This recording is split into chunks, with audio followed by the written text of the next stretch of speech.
Alright, we did it. We did it. W. Hi, you guys. Welcome in from the AGQ race. Welcome in. Welcome in. How are y'all doing?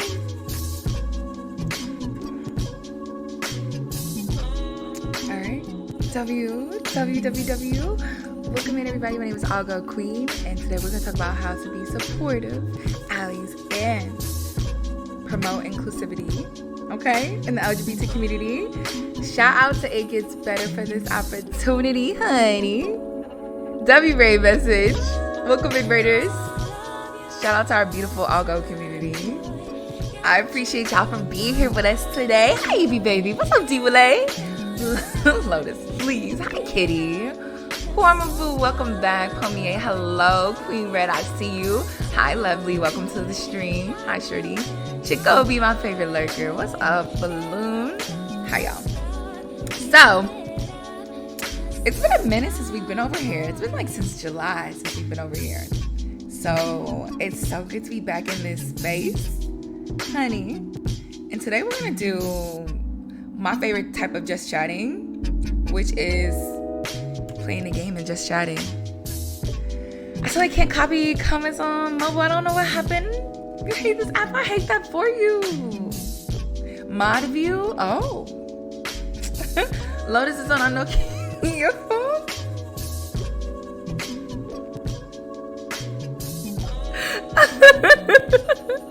Oh, welcome in, you guys. If this is your first time over at It Gets Better, the It Gets Better project is an amazing space where we educate like LGBTQ plus youth across the world, like beyond the US, in digital storytelling, in education, and just helping people build communities in this space.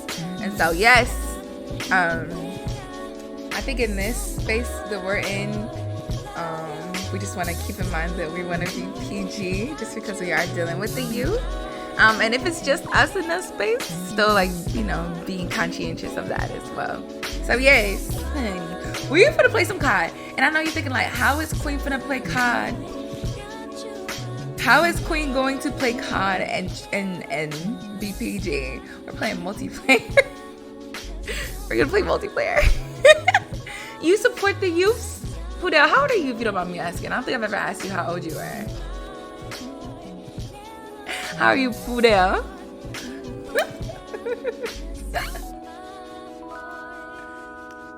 Just, and it's okay if you don't want to tell me if you're not comfortable.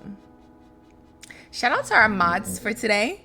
Algo Karma, Balloon Puddle 2, Icy Puma, Slick With It. I appreciate you guys for being W mods during this time, okay? I appreciate y'all. I know y'all have to go through a lot, going back and forth modding for both channels, so I appreciate you keeping us safe. W mods for real. I lost track and hilarious. How'd you lose track of your age? You know what's funny? Because have you noticed, D, a lot of the older folks are in a space where they feel like once they get old, they don't know how old they are anymore. But Pudel, how you lose track? W freaking mods for real, Evie baby. I'll be doing well today. I'm very chill. I'm very relaxed. Today I almost cried. Just being transparent, today I almost cried just thinking about life and how beautiful life is, but also how scary life can be. And yeah, I don't know, it's a blessing to be where I am in this point of my life, but also it's okay to cry with happiness. So I was like, do I really want to cry right now? But yes, Queen, don't trust me that much, and that's very reasonable. Oh no, I could only ask a certain number of people, and I wanted to ask everyone that was in, my LGBTQ mods, my top LGBTQIA mods. I couldn't let the cries out, but I almost cried. I couldn't let it out, but I do trust you. I do trust you. And you, D, all of you guys, weapons, all y'all are Calypso are all amazing mods.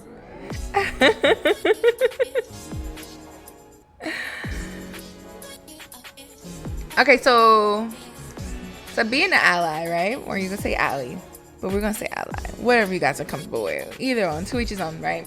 I'm gonna ask y'all a question, right? Because I'm not going to ever call y'all out and be like, oh, you know, are you queer? Are you not queer? That's totally fine. And people can define if they are an ally on their stream as well. So you can choose that as pretty much as a tag.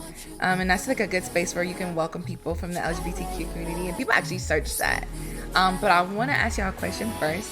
And this is just being transparent, being open. What do you guys think it takes to be an ally or an ally in the community?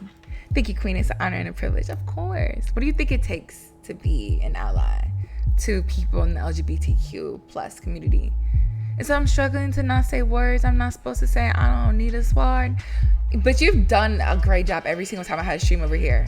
And I thank you for coming over here every time I have a stream over here. Lotus.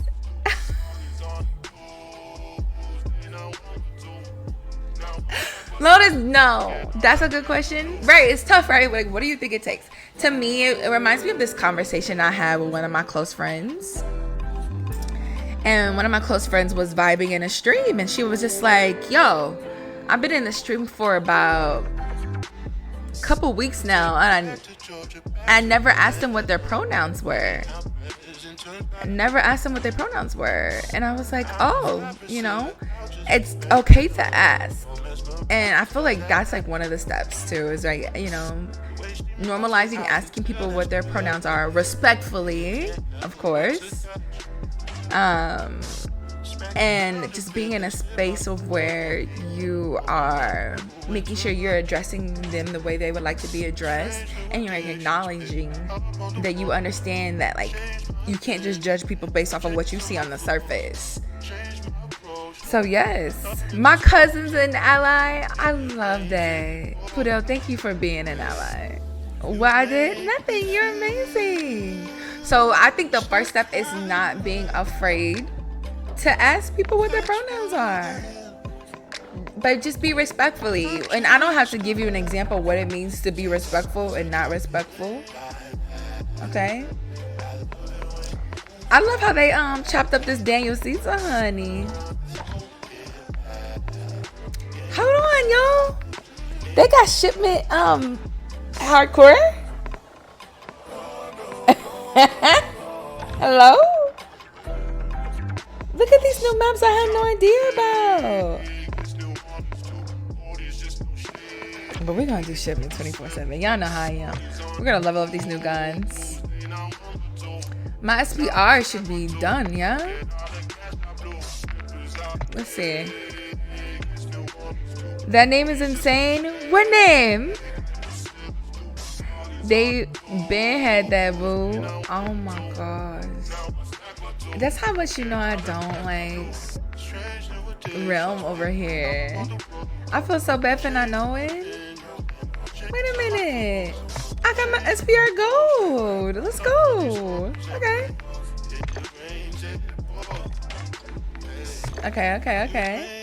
So SPR. It says like, do I even care about the camera grind anymore? We're about to have a whole new season. I think I'm going to go ahead and take this chemo grind. I'm going to take the L. I'm going to take the L for sure. We're going to level up this new Eradicator Black Cell, which is the TR-76. Guys, this is the newest assault rifle. And then we're going to do...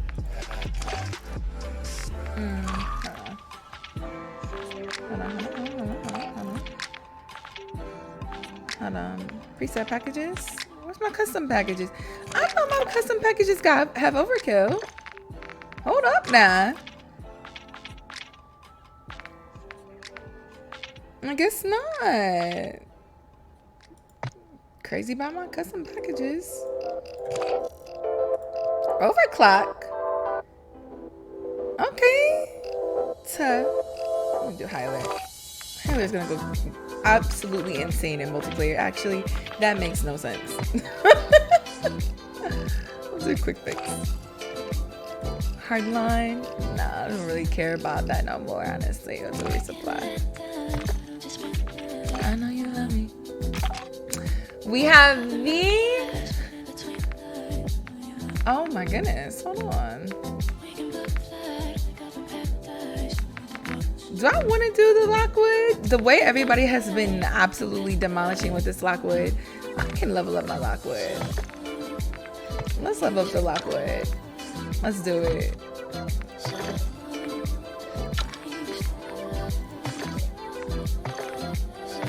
Because I'm tired of people beating me up with this Lockwood. This song kind of fire. This mix, they did their thing with this mix. And let me know if the music is a little bit too loud. So yeah, can I ask you guys, why do you think it's, or for anybody that's just an ally, why do you think people are like more hesitant to ask about pronouns? Like, what's the fear behind asking people about their pronoun? You said hardcore is so fun. Okay, we'll try hardcore next. Let's do it. So also I'm using my new controller, so this has helped me get better with my movement with my new controller. Camo transfer? I don't believe so. I believe it's gonna be a whole new camo grind, yeah? Don't you think? Okay, this is cute. It looks just like the Razorback. You think? I think advocating for others and supporting them on their journey is the key. Asking questions from a place of support plus understanding. Exactly. Like, people can definitely sense when people are trying to be like malicious with questions or like just rude and opposed to like educating. I think some people are afraid of like being incorrect too.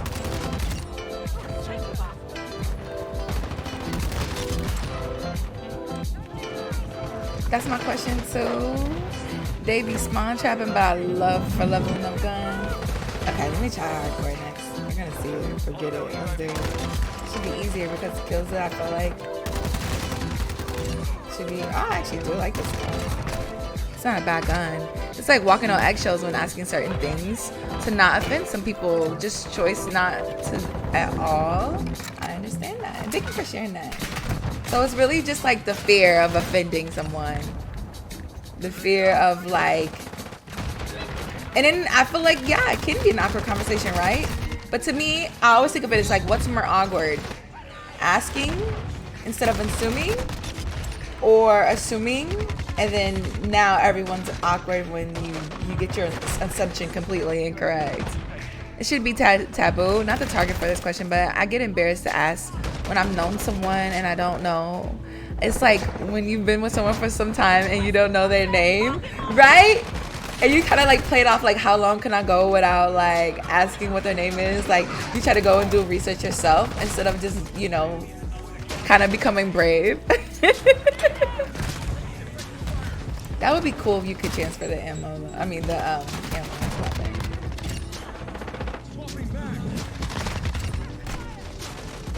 So true. Yeah, it's just like sometimes we have to like get out of our mind, and I feel like it brings you closer too. It's just another conversation to ask people what their pronouns are. I make that mistake too as a streamer. I feel like a lot of times, like I'll assume they, if I don't ask, just to be safe, instead of like asking right away, right? So when you're in this space, especially when you're in this space where it gets better, I always want to ask the pronouns first, you know? I always want to help people feel immediately comfortable. I feel like one of the biggest things is like with Slick. Like, y'all know Slick, that's my dog, that's my road dog. Everywhere we go in chats, you know, people always assume that Slick is he. And so I'm always like standing up for her and be like, actually, it's a woman. She's a woman, you know? And some people play it off and say, oh, I call everyone bro. And I'm like, no, you don't. But I am that way, and I like will stand up for her pronouns because a lot of times she doesn't correct them. And then I realized, like, you know, it should just be a thing where like you just ask. It should just be a norm where you just ask. I'll just use someone's name. You just call them by their name, right? I think the thing is, like, in society we've been so shaped to just saying he and she instead of like truly like taking the time to like go deeper than that, because it's not just he and she. It's not that transparent as people want it to be. It's not. And it's the fact that people are afraid to accept that. people are afraid. And so the thing about being an ally is like bringing awareness that it's not just binary, it's not just he, she, it's so much more, it's deeper than that. And just being open to transition. I feel like allyship requires more than just saying you support somebody. It's actually showing up, advocating for people, listening to their needs, and following through, amplifying their voices and stories instead of talking over or for them, and being open to learning and being corrected about certain behavior and language. Oh my goodness, can someone pin that? That is absolutely right. That's a great answer, Lotus. I love that. I'd rather be briefly uncomfortable for asking than to address someone incorrectly. Yes, D.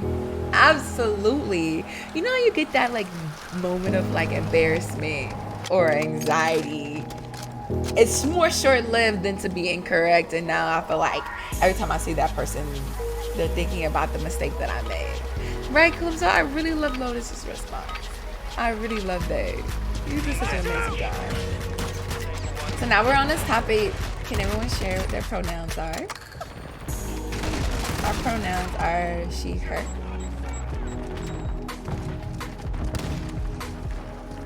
She, her. And do I think it'll always be sure? She, her? I'm not too sure. I'm not too sure. So I'm referring to everybody, particular gender neutral. It's not allowed to say here. You talking about race neutral? He, him, balloon cousin.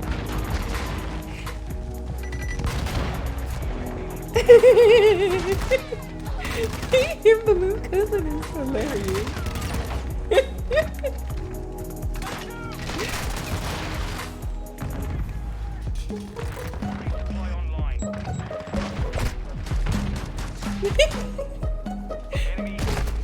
It's she, her, and maybe alien. I like that. I can see alien for sure. You're definitely not from this world. And I love that. You're out of this world.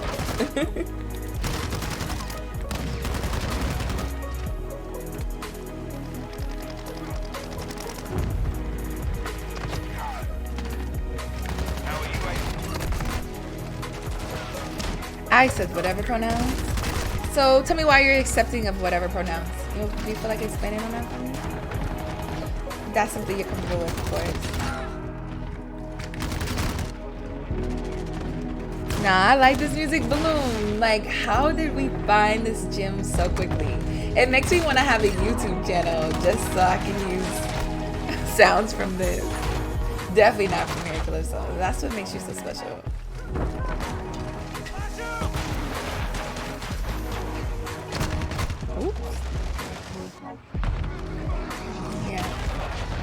You have a lot of people that are like, oh no, it's okay. You're right. You have people that are super flexible. So right, if somebody were to come to my stream and be like, assume my pronouns, and I can tell that they're not being funny, I'd be, it's fine. Like, it's okay. But I feel like we want to set a precedent of, like, hey, like, teaching. And that's another point. That's basically my next point. Is like, teaching, right? We have to educate us in the LGBTQ community, or just being queer, just in general. Sometimes we have to take the role of being the teacher and helping educate. And other times, the allies or the allies, they have to take the role of educating themselves. You see, you should, yes, definitely, like, you like being queer. We always just like I don't want to speak in general, but like being queer, I assume that it's not really just night and day. It's not always black and white. Like, I understand people can see it's complex, but I believe when people say, oh, it's complex, that's an excuse for people to not want to learn. So it's complex but worth learning, complex and forever learning. And I feel like that the journey of being an ally is a forever journey. It's not almost like, oh, I read a book about the LGBT community. I sat in one It Gets Better stream, and now I'm a pro. That's forever learning. It's just education. It's one of those things like we say, freedom is a constant struggle. Learning about in this space is a constant journey of learning. What game is this? Hi, Lupin. This is Call of Duty Modern Warfare 2. This is a multiplayer game mode, and I'm playing Shipment 24/7. And Shipment is basically a close combat game map. And I'm leveling up guns right now. Oh, thank you so much.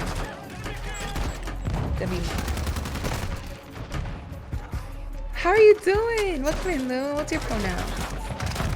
I still can't get over Balloon's cousin. Oh.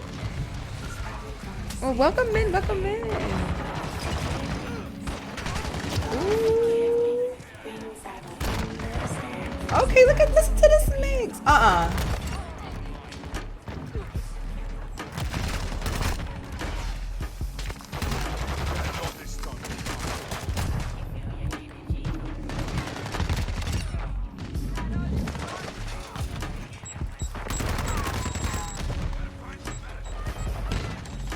think they're gonna have donuts for me. My cousin tried to educate me, and then I went to the books. Do you have any suggestions of like favorite books that you read? I didn't know NPCs could read books. That's amazing. Like, I know you can, you know, comb through data and like do a large debriefing of what's all available on the web, but I didn't know you actually read like tangible books.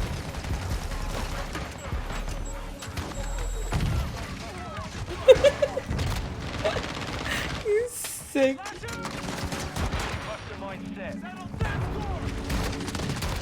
Oh, my Lanta. I think right now the only thing I'm most like not comfortable with is probably the aim down the sight. I feel like the aim down the sight could be a little bit quicker. I wish I knew much more about like overclocking your controller. But right now it's the only thing I'm just trying to get used to is like the reaction time. But the button reaction time is pretty awesome, not gonna lie. And the aiming, I feel like I do have a better control of my aim. I do want to manipulate my dead zone more to extreme. But so far, this control is awesome. My favorite books are by Casey McClinston. Can you tell me like one of your favorite titles are? Would you like to recommend? There's no way that person did pass away.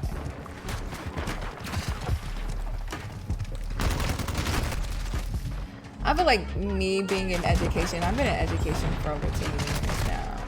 And I feel like being in education has taught me to be more mindful of just the youth in general, the queer youth community. But I want you to know, like, educators don't always know everything either. You can't assume just because they're a teacher or because they're a professional that they're going to be understanding or that they're an ally. So not everyone you meet is an ally. You can't assume everyone's an ally. And so that's why I really like how you can put ally and your tag, you know, and you just can't always assume. I feel like just being an ally offers a safe space, especially when we have youth that are in a space where they can't talk to their family, they can't talk to their friends about it, right? They're just in a space of where they're just not ready to come out the closet yet. I feel like it's a good space to even just talk to someone that maybe can't relate, but can just talk to you through it. Oh, this mix is nice. Friends, welcome in. Welcome to the stream. Always willing to learn. I think having a growth mindset is key, right? Like, it's one of those things where if you come up with that life realization, like, things are gonna always change, that's always a start. Things are always gonna change. I'm ready to do it, D. Let's do it. I gotta take my grenades off though, because I'm gonna definitely do something to my teammates. Wait, my favorite titles are genre. Your favorite titles from Casey? Many are fiction, just reading about queer experience? Okay. Casey writes many books on the queer youth experience and give my inner child the rep I needed growing up. I love to hear that. I had no idea. I want to look into it now. I love that idea of having fictional content but still be able to have that space where you can relate or understand, or, you know, still be able to take the tools and use them in your personal life. If we can work. My favorite is One Last Stop by them. Okay. One Last Stop. I feel like if I was still in the education realm, I would love to like have a space, like, or even like run a queer org. I feel like a lot of people don't know this, but you would assume right now, it's 2023, the universities would have spaces for the queer community. And that's not true. A lot of my students at universities that I worked at or worked for, because I was kind of like, think of me as a consultant, and a lot of them had to make their own programs because their school just didn't allow that space. And so I would love to be able to have that space for those who maybe feel like they can't get it anywhere else. Oh, she's sweaty. That's hard coding. Oh my goodness. I love hardcore, no Lyris. Like hardcore used to be my thing. Like we would only be able to play hardcore. We would only be able to play hardcore. And so now to be able to play right now, I love this here. I'm happy. I'm gonna definitely level up my guns.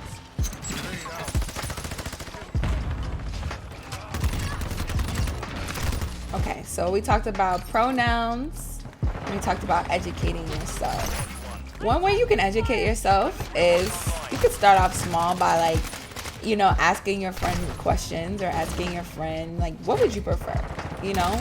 Or another question, a really good question is just asking like, how do you feel like you need, what support do you need? As simple as that. Simple as that. So I can really, you know, if I wanted to, an example could be like with Balloon, I could be like, hey Balloon. Ooh, my teammate was like, I could be like, hey Balloon, how do you feel right now in the space you are with the universe and reality? And how do you feel like you could be better supported in your community, or better supported at work? How do you feel like you could be better supported as a friend? Like, what can I do as your friend to make you feel your worth, or reaffirm your worthiness? Make you feel seen. Make you feel understood. I know we can't take the weight of the world. I know we can't take away all their problems. But there's a space where we can really truly like, you know, it's a space where we can truly start somewhere. I feel like good friends will give honest answers. Exactly. Good friends will give honest answers.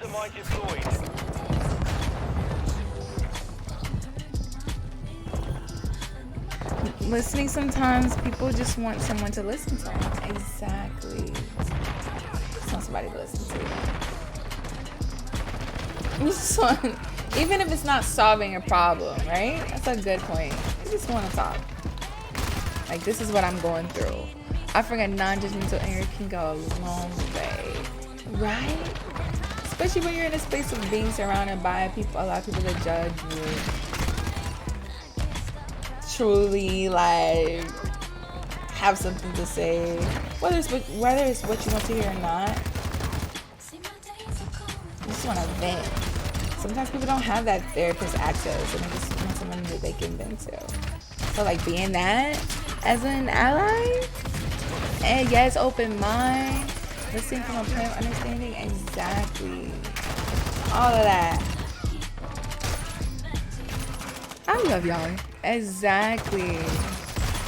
Riz, how's your day going? How are you feeling? Also, Riz, what's your pronouns? What are your pronouns, Riz?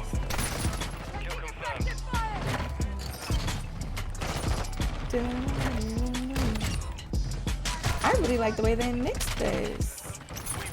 Give me them ankles. How far can this shawty go?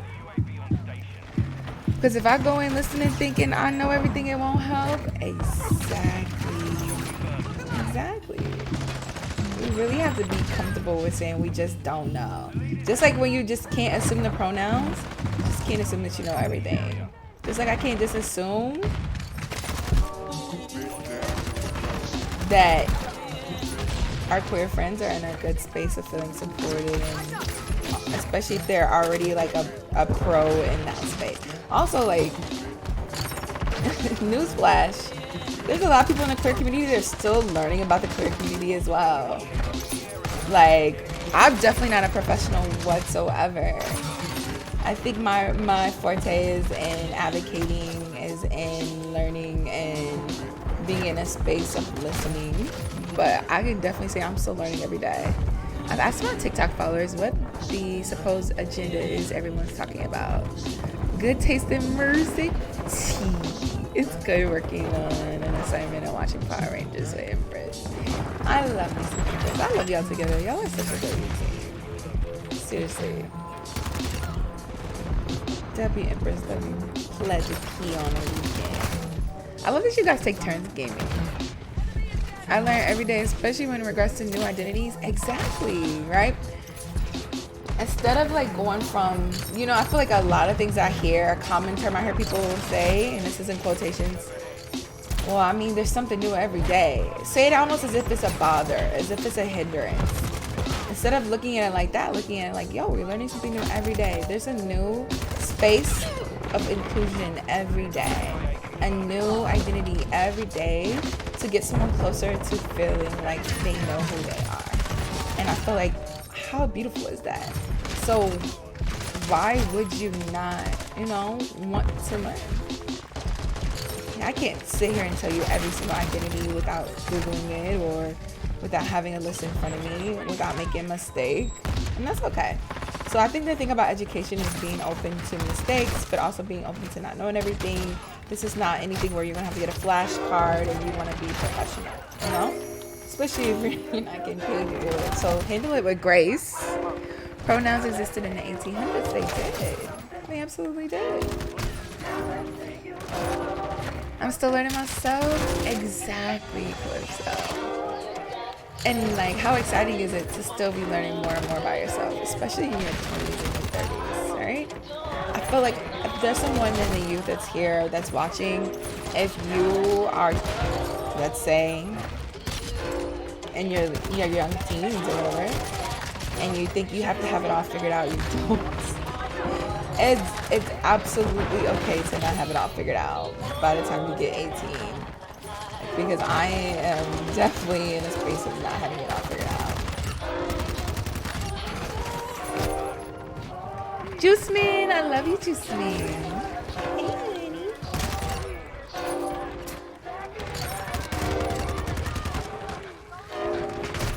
I actually do like this gun.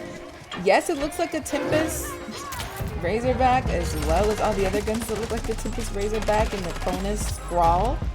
But I like it. I like the hip fire with it. Even though I know it's multiplayer. It's never all figured out. Always grow, always learn. Exactly, Juice Man. Like, I feel like we're at this point in our life where even if you're not queer, you're still figuring it out. You're still figuring out your life. You know? Like, the way life just takes you by the reins. So it's good to continue learning. The more I learn, I can educate the people around me. Exactly. And you can tell your story too. If you're ever in a space where you're comfortable enough to do so, you can tell your story. And I think that the thing about telling your story is like, you may find someone that can relate. You may find someone that can truly understand your perspective, or understand like your friends in your life can understand where you were coming from, you know? Why are you turning everybody into paintballs? You see that? I really like this gun, Juice. It's so nice. And this is what I have is a what is it? Not I want to say it's skin, but I think it's called Eradicator. It's an Eradicator. Let me show you. But we leveling up this new gun, and I like it. It's cool. She's sweat. I am not as sweet. I wish. Oh, okay, we did good. We did both. All right, so this is the TR-76. Yes, yes, yes, yes. I do like this mix. Shit ain't gonna look crazy. I do like this mix. I'm not gonna lie. I'm seeing many people use it. You unlike the new SMG? I should do the new SMG because the shotty just is not giving me life right now. So the new SMG. So y'all know how everybody. Hold on, wait a minute.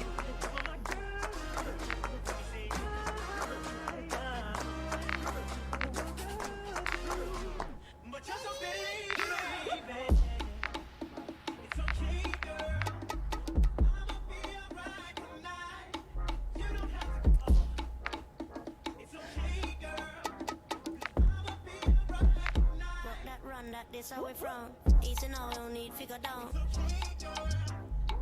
Easy now, no need to go down. Rock that run, that this how we from. Balloon. All this time, this Lockman Shroud has been here. Hello? And how many ISOs are we gonna get? You know what? I'm okay with learning, you know? We here. Let's turn on our XP. Juice Man. I guess we have 2 Lockmans now. So it's a new ISO. Wow. The new one seems real nice. The new Lockman or the new ISO? Which one do you like? I do like how they mixed this. They did a very good job of this mix.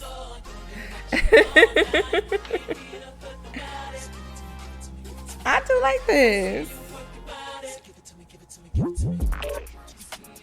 I do like this skin.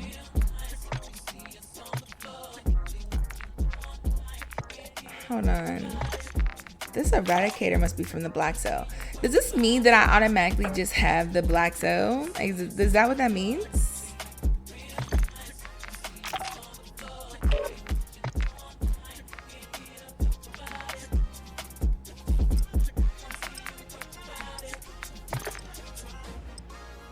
Stuff always really is constant work though, and you never have it all figured out, both from the lens of social things constantly evolving and the lens of living in a society where the oppressors are constantly conditioning you in adverse ways. There's always work to do. Exactly. It's always work to do. Always work to do.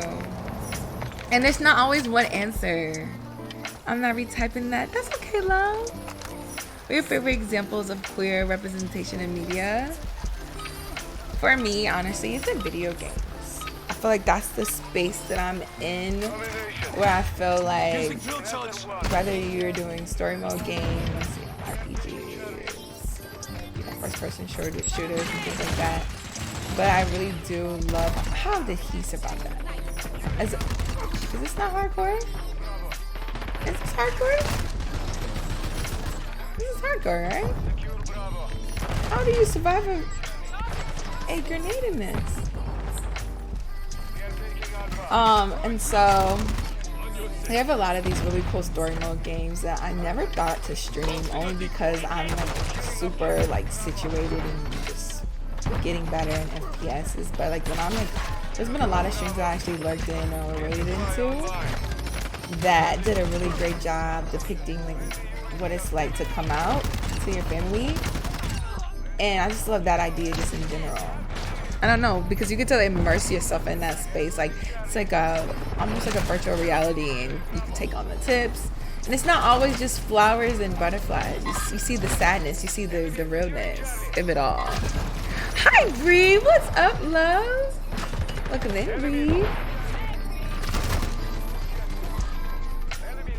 Queen Joe, welcome in, Joe. Hi, honey. How you doing, Joe?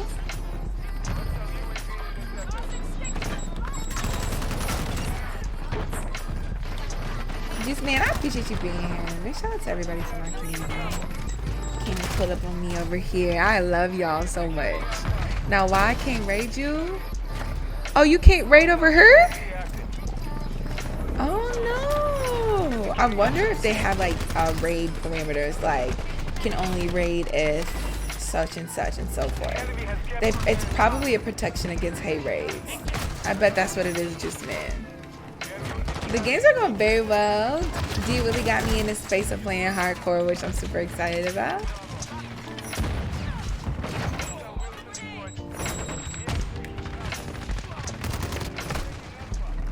I wonder if it's limited to the ambassadors. I bet what it is because you can put how long, you can pick so many parameters, like how long you've been following, I believe. There's so many things behind it, but I love you, just me, and I appreciate you for wanting to raid us. Much love to you, honey. Ooh. This feels like a pretty heavy SMG. I don't like it. I know Elon. It's a weird type of like.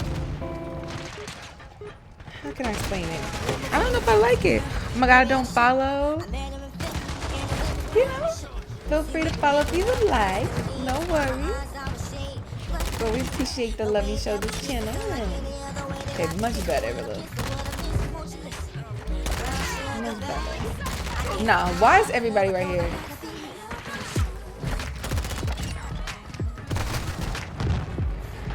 Thank you for the follow, this man. Welcome to the IGB crew. Hey. Maybe that's what it is. Yes, happy Sunday to the amazing dream. To the amazing dream. What do you guys know, like, what the obsession, I don't even say obsession, but like, you know how we talk about, like, you know, being afraid to ask people about pronouns.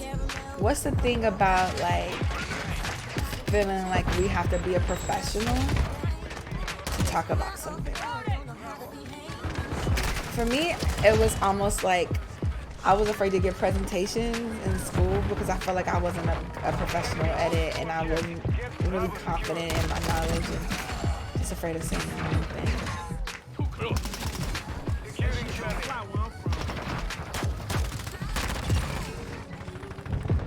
Juice Man, I'm using my new controller.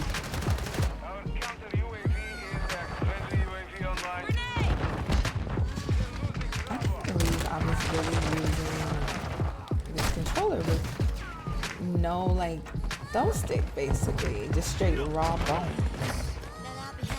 You have to unlearn that, like being like a professional, especially for like you, since you're very intelligent too, like you're super intelligent, and so if you're not confident in the subject, you're gonna stay away from it until you've done all the necessary research to master. It's like we're in this space of like feeling like we have to master everything, and we really don't. I think regular everyday people get a bad rap for trying to be allies because professionals feel they don't have the knowledge, right? But it's just, you almost want to think of it as like, you know how we have these on-job trainings, right? We have this PD, professional development, on so many topics, so many new things, whether it be new, you know, especially through HR, through just safety and inclusion, and then now we've been doing a better job on diversity and equity and inclusion. So like the same thing can be done for the LGBT community as well. You know, why does same-sex conversation have to be so rooted into like what we're doing sexually, as opposed to who we are? I feel like people are so uncomfortable and they think about the sexual acts as opposed to that we're human beings. It took me nearly a year to even call myself a photographer. And was it because you didn't feel professional enough, or you didn't feel like you were good enough? Were you in like the apprentice stage? Like, well, for you, what was it, just that finally made you be like, yeah, I'm a photographer, I put in the work for this? Or you give yourself grace and say, I'm still learning. Hello, pretty Brandy. I think you can think of it as we are all people. A conversation at least equals a learning experience if conducted properly. Yes. Yes. Exactly. We just all at the end of the day, we all just trying to figure it out. You see pretty Randy. people feel like merit and validation, so maybe to feel like their current knowledge doesn't hold up. So it's just almost like, you know, might as well not speak up about it because I don't have any knowledge on it. W justographer for real. W insight just too. Like as an ally, a way that you can work with like not getting over it. I don't want to say getting over it, but how to work through the fear of like being incorrect or not being a master is owning what you know. Whether it's even as simple as justice is deserved, like acknowledgement is deserved, and it's not right what is happening in certain spaces and certain realms. You also asked about another space of inclusion or another space of representation. You asked that question in another example I can think of. The one is like in music. I love music, and music is what manifests a lot with me. And I've been loving like how I see that representation and you know, from men, women, non-binary figures in music, how they can talk about their experiences. I feel like in songs it's always been she with her and her with him, and it's never anything different. And so I love the fact that that's becoming more of an open space. Juice Talkifer really does hit. Like, that has a ring to it. What about you? What's your favorite example or like favorite space where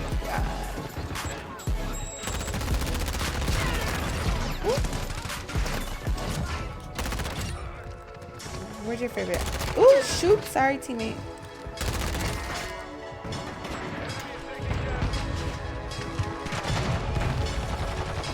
What's your favorite example? Ooh, my teammate's trying to get hit with that grenade. I would definitely appreciate that. It's so noble. Like, Kehlani does it. I love it. Let's be real. Like, Frank Ocean was hinting at it. Like, he's a little bit more open about it. Where your smoke grenades at? Let me go get some right now. Let me go get some right now, because they playing with me and I can't use real grenades because I'm going to get in trouble.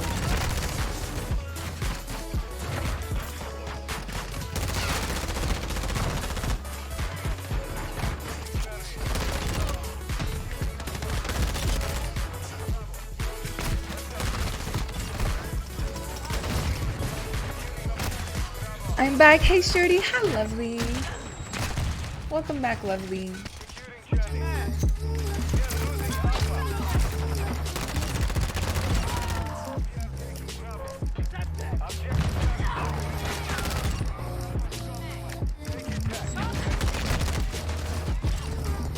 So yeah, I love that. So you guys are just in a space where it's okay to not know everything.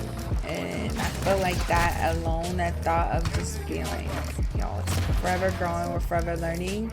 It takes away that pressure we put on ourselves to be these master allies.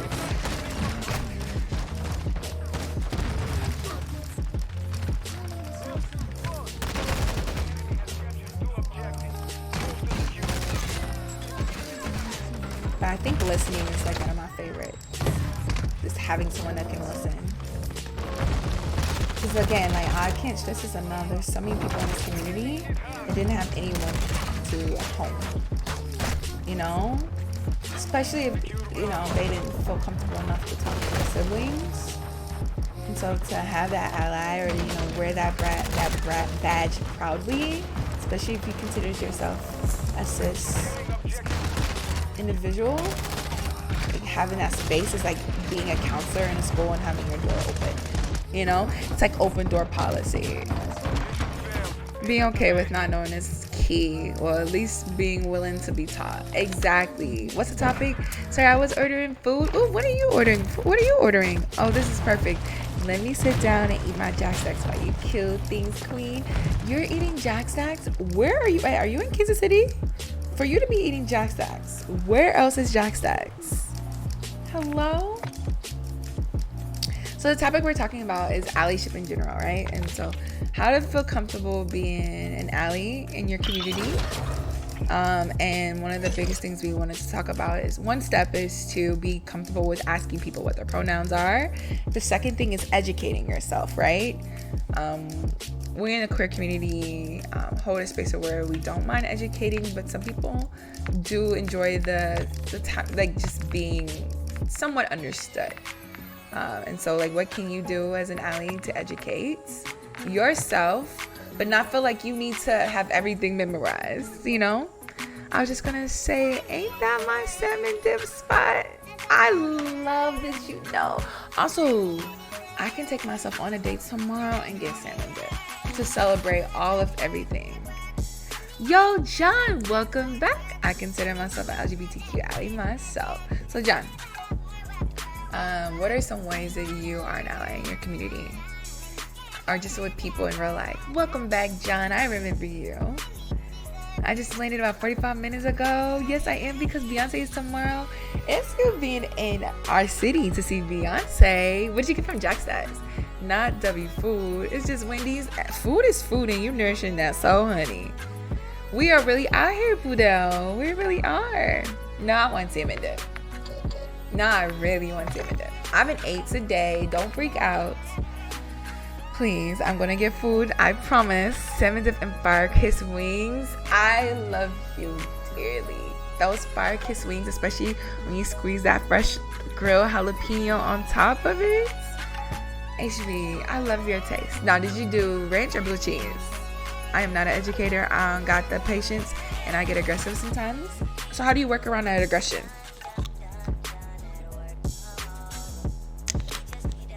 Now you're gonna make me order Jack Stacks today. I won't be able to order my salmon dip from Jack Stacks because the Jack Stacks that I order from, they don't have the salmon dip, unfortunately. But if you wanna come bring it to me, feel free, HB. Are you eating at the restaurant or are you at home? Or are you at a hotel? You might get some fried chicken for dinner in a few minutes. Oh, John. John, do you put any sauce on your fried chicken? Shorty, I'm gonna bring you some salmon dip when I see you. I got you. I got you. They did such a good job with this mix. Okay, so I got your double kills. It's really not even. I really just need to level this gun up. Is it leveled up? Wait a minute. This ISO's already leveled up. I'm like using the wrong ISO. I know that ISO felt familiar. She is flipitas. Thank you. You're so welcome. At best, either buffalo chicken or Thai sweet chili sauce. Oh, John, you got good taste. I'm at my goddaughter's house and had to come see my grandbabies. Oh my goodness. Thank you for being in their lives. I know they're happy to see you. Self-awareness is very important. It's very important. I'm happy you know that. W ranch is honestly the key. Honestly, the only time you shouldn't be eating ranch. Oop. Oh, I didn't kill him, thank goodness. Only time you shouldn't be eating ranch is with McDonald's nuggets. Because hello?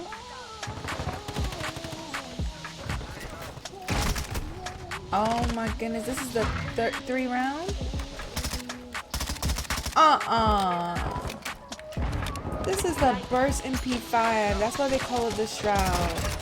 Oh, this mug is kind of nasty. Hold on. Can I take the 3 round off though? Can I take it off from being the 3 round? Even though 3 rounds kind of nasty. It's kind of nasty. Self-awareness is more rare than I thought. Exactly. Can you believe we're not masters of ourselves? Can you believe that we are nowhere in a space of 100% being aware of who we are, what we are, what we want? And again, it's that constant work of learning and educating ourselves. Constant work of understanding who we are and who everyone else is around us. That's why I feel like being a parent is like one of the most difficult, most trying things in the world. Because not only you have to worry about yourself and being alive and being strong and being able for your children, but you also have to understand and learn your children and allow them to express themselves and be who they are, but also like not be murderers. Be good people in the society, but also not try to change the way they are to fit your goals or your dreams. Yeah, I'm gonna just let them live their life. I feel like being a parent is so tough. And so, you know.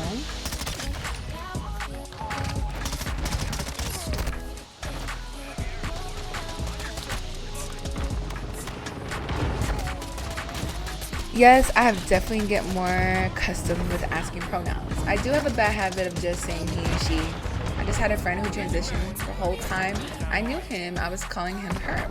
Not even realize that's probably not what they wanted. So I know I need to be more aware and just making sure I'm doing my part and making people comfortable. Thank you for saying that, Brittany. And thank you for being open about that too. I feel like that alone, and you realizing that, hey, like this is not what my best friend maybe even wants.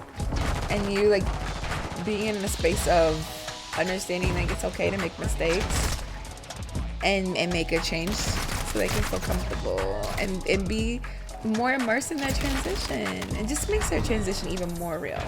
Like obviously it's real, they're living it. But once society and the people around them, the people they love, go in a space of them not being away because they're comfortable and like understanding like, hey, it's not about me being comfortable. This is their life they're living. You know what I'm saying? And it's a blessing to be in it. How can I help them feel more comfortable in this space?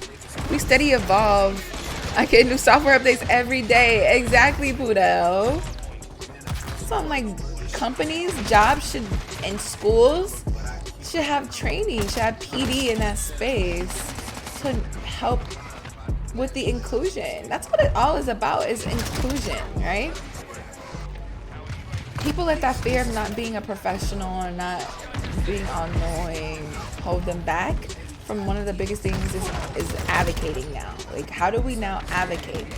All right, we're educating, we're learning, we're asking people about their pronouns. Now, how do we advocate? How do we go further? For real. Imagine trying to figure out who you are while working with businesses that want to define who you are and remind you of how you are nothing. That is absolutely discouraging, man. On a more serious note, I think being an LGBTQ ally is to appreciate and respect everyone, you know, regardless of body types and age and all. Exactly, John. Right? You appreciate everyone, no matter what. No matter what. To me, my only exception is, are you a good person? You have to be a good person. That's my biggest thing. Being nice, being kind.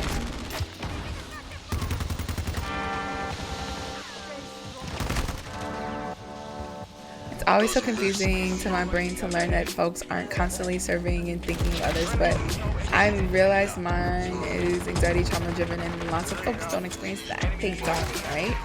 That anxiety makes you more aware of everything.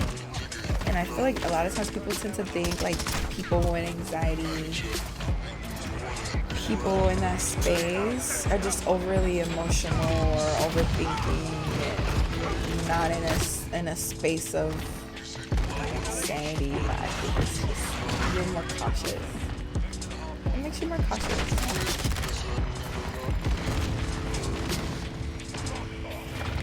And over time, I'm also learning to respect different romantic interests. In other words, bisexual, pansexual, asexual. I love that. Thank you for doing that. Thank you for doing that. Just like we're discovering new species every year, we're discovering new technology. Why can't we discover new sexualities? Why can't we discover new identities? Why can't we be in a space of still growing, still learning, and handling it with grace? Are we trying to change people? I might be the biggest hater, but I'm ethical about it. I don't be trying to change people. I might be the biggest hater, but I'm ethical about it. I love Lotus because Lotus has always been inclusive. And Lotus has always been in a space of learning. So even if he never understood, and he's always been in a space of wanting to learn. That's what I love about Lotus. I don't know if it's okay to discuss this, but inclusion even includes LGBTQ children. Absolutely. That's why I say it's got to be really hard to be a parent, right? It has to be really hard to be a parent, to be in a space of, to be an ally parent and to understand. Oh my goodness, Anonymous. Thank you so much for gifting me a sub to such an amazing channel. I appreciate you. It's an honor. Thank you dearly, Anonymous. Much love to you. Dion, welcome in, baby. Imagine being a good person. Can you're such a good person and you know it. When you stand in your truth at work, companies threaten to take your job away. So since we're on this topic, right, of advocating, right, or in a space of where we really truly stand up against injustice, stand up against spaces of just inequality. How do you stand up against injustice at work, on streams, at home, in school, day-to-day life? How do you stand up? Right?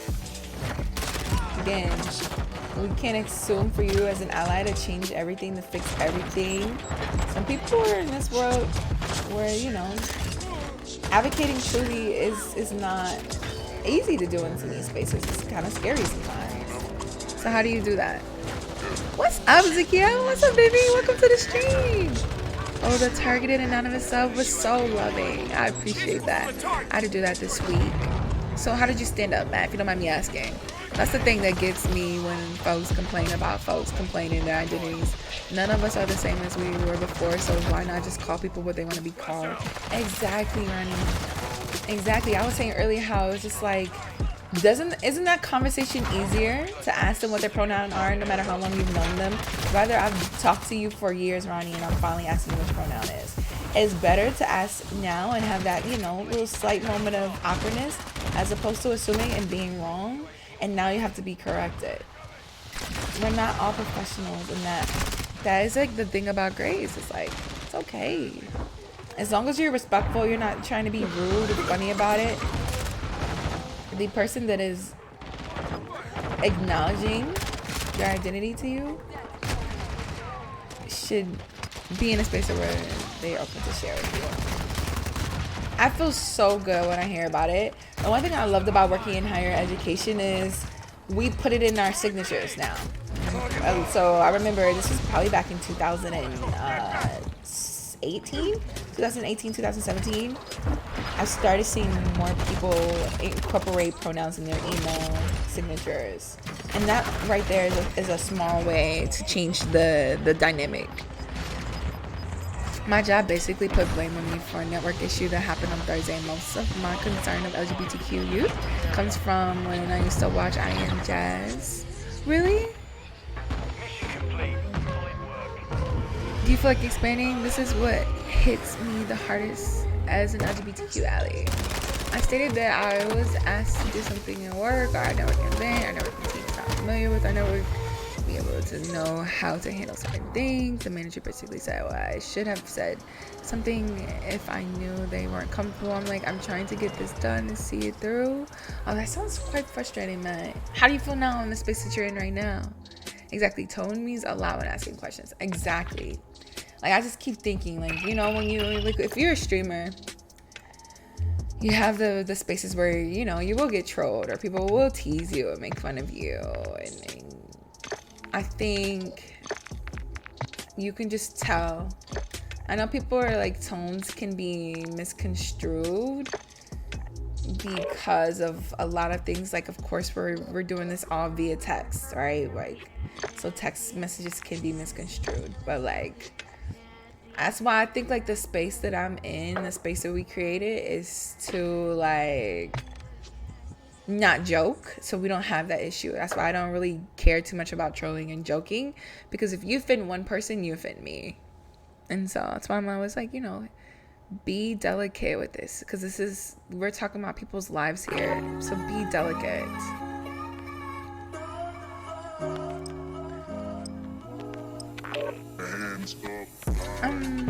I feel like I stood my ground, but I may have lost my job. I tend to think worst case scenario too much.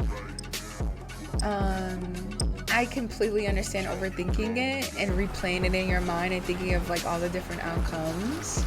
And with anxiety, we tend to catastrophize. but I'm proud of you for standing your ground. And I'm hoping you are allowed a space at work where you're able to show your point of view in a more controlled space, Matt. But I'm hoping the outcome is well. I'll be out. Take care and be well. Thank you, John. Have a great rest of your day. Hi, Free Market. What's up, love? There's always the threat of losing something, right? It really is. So I'm like, how do you advocate for others while still feeling secure with yourself? While still feeling secure in your job or in your personal space? I hate how like advocating makes you feel like you have to fear losing things. I have this mindset around just like, if they are in a space of not understanding the advocacy and inclusion of these different identities in these spaces, it's not a space that I should even be in. I tend to have that mindset. Like, you know what I really want to say is forget them. Like, I don't need to be in a space because if they don't protect others, they won't protect me. But yeah, we're talking about allyship. How can you be, and you stream free market, so like, how can you be an ally in your community? How can you be an ally or ally, whichever word you prefer to say, in your community so people can feel safe in your space? Coochie! Hey, Cooch! Hey!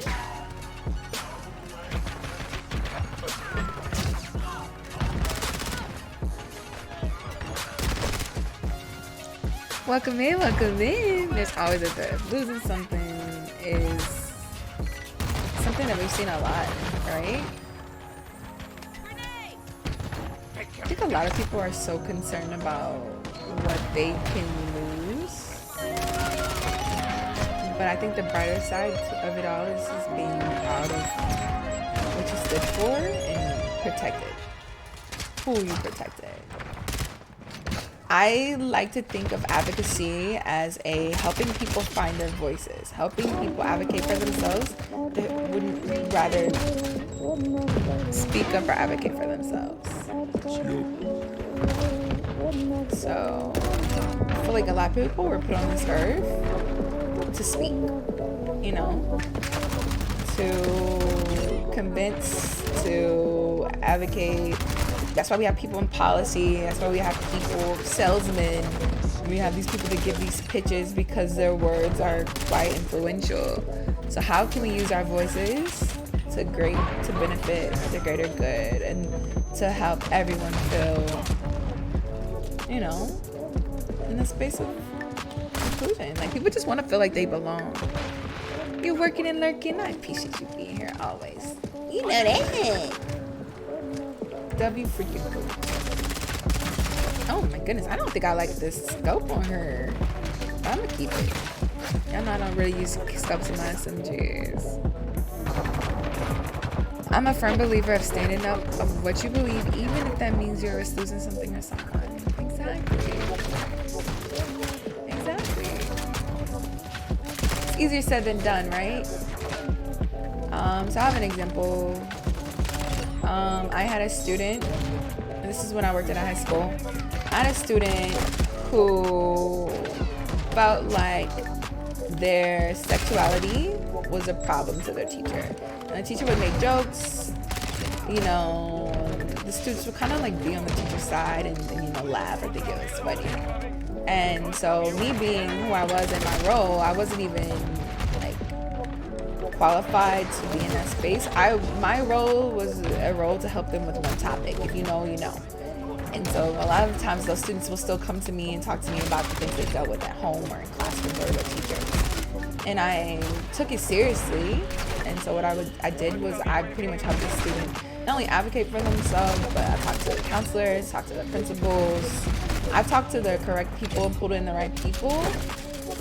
So that student didn't feel like they had to be the educator. I feel like with students, especially in the youth, it feels really tough telling an adult that they're doing the wrong thing. That's like, you know, like as kids, I don't know if you guys ever had parents that was like, you can't tell me I'm wrong. You can't call me a liar. You can't do this. You can't do that. There are, you know, we have parents that were really like, nah, you can't tell me I'm wrong. I'm your parent. And so sometimes you gotta be like, an interceptor in that communication. Sounds like you were a safe space. I really was. It's that idea again of like being an ally is like having an open door policy. I know I can't like fix all your problems. I can't go up to that teacher and be like, you were wrong, you were rude, and you were homophobic, and you made this student feel very uncomfortable. Oops. But you can start somewhere. Again, we're all not gonna be modern day Martin Luther Kings. We're all not gonna be modern day leaders right away, but we can start somewhere. And that's why we're blessed to have our voices. That's why we're blessed to sense when things are not right.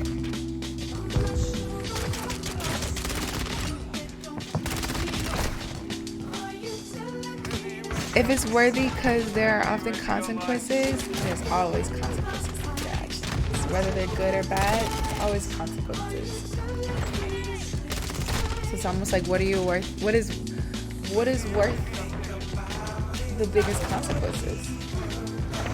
And to me, I didn't care if that teacher didn't like me. It was worth not being cool with that teacher anymore. It was worth having that teacher and maybe some of their fellow friends not feel comfortable around me. It was worth it. I didn't care. And be wrong as hell in line. They butt off my fault. I got emotional. It's okay. It's okay. These are things we really dealt with. Like, we really dealt with like having to be told that this is right and we're wrong. Like, that's why I feel like being a parent is such a hard duty.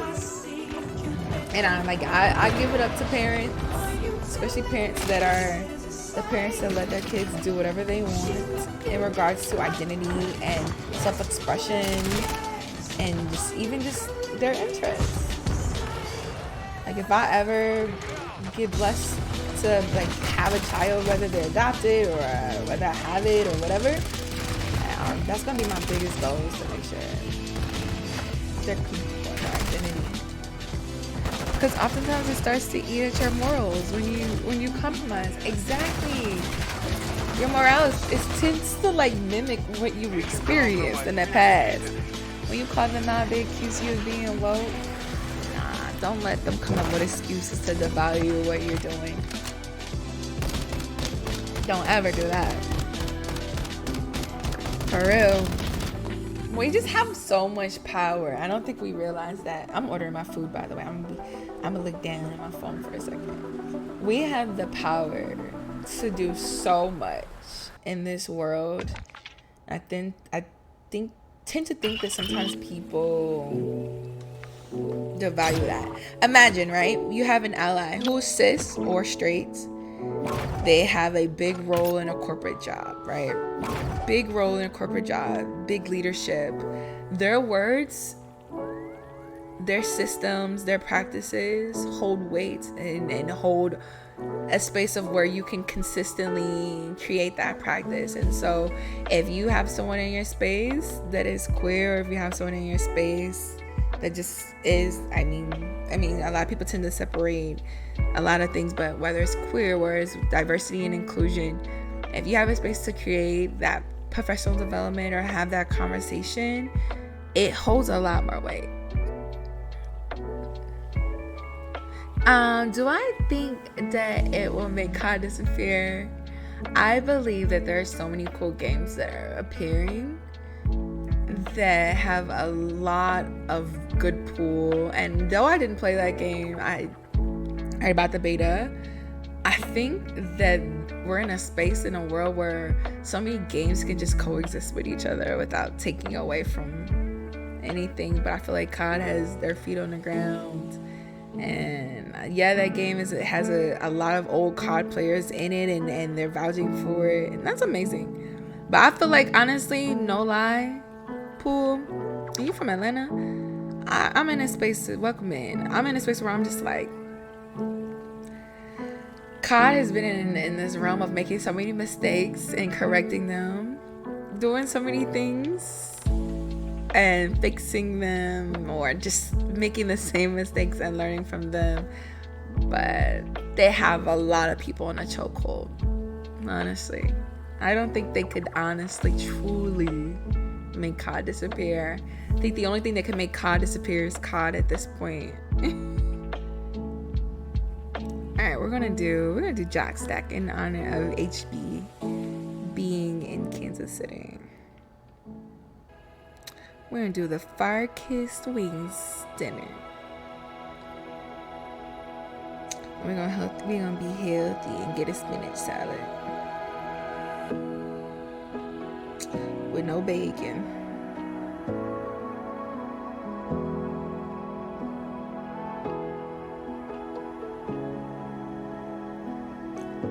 Yeah, balloon. Wings sound good.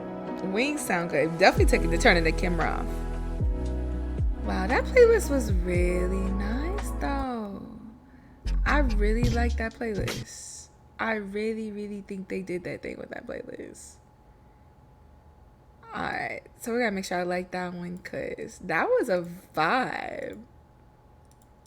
Let's see if we can find another one similar to that.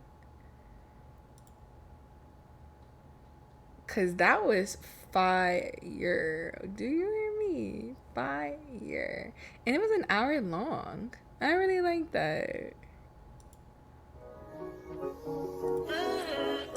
Whatever that last thing I heard was nice. The one that I just turned off? Or the one before that? Thank you. What you thinking before? Like the people are alarmed that melanin being checked is weird. You know what's tough?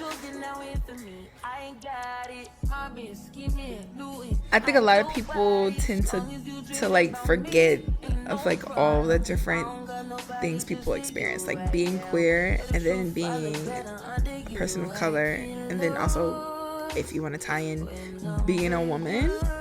The adversities that are put against you are unreal. The things that we have to go through. It's quite sad. That's why I'm saying, like, advocating for people means so much, because you ever felt like you say something, someone doesn't listen? If somebody else says something to that person, they'll listen. It's almost like you need allies. You need allies to speak up against it, to help you get your voice heard. That's why it's all about helping elevate voices. That's why I like reading memoirs. People have different lived experiences that shape their perspectives. Exactly. It's eye-opening. You just get to see, like, how did they make it out of that space? How did they pivot? How did they, like, persevere? And it's motivating. Very atmospheric. Whatever the last thing was, very atmospheric. Wow, we've been here for an hour. I'm not gonna lie, the IGB streams go by really fast, and I like always like want them to go longer. They go by really fast.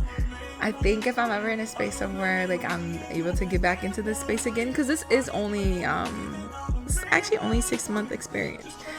But if I'm ever in a space where they'll allow me to apply again, I would love to. I love being in this space. It's like I told y'all, like, how do I say it? Like, it's like being in a different world.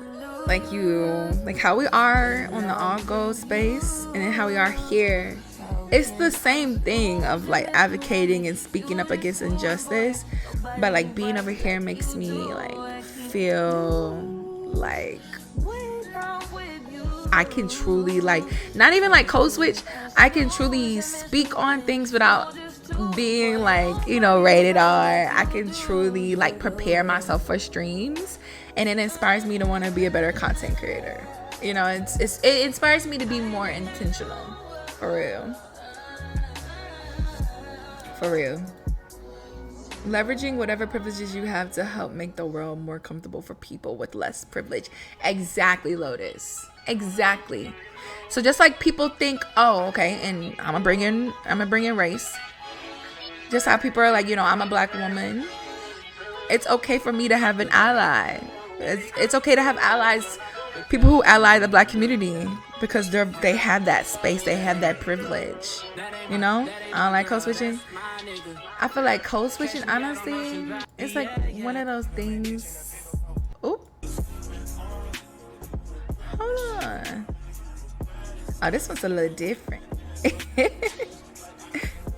I want the hour-long one. This is cute though. I still like it. So for instance, like I said, having white people advocate for black people, and almost like in a space of where they hold that space of privilege and they can speak up against injustices, and they can, even though they're not black, even though they're not professionals in the black realm, even though they will never know what it's like to be in that space, they still hold a certain sense of privilege that can help them speak out against discriminations. Same thing, even if you're queer, you can speak out against transphobic acts and transphobic discrimination. We don't have to be that to speak up.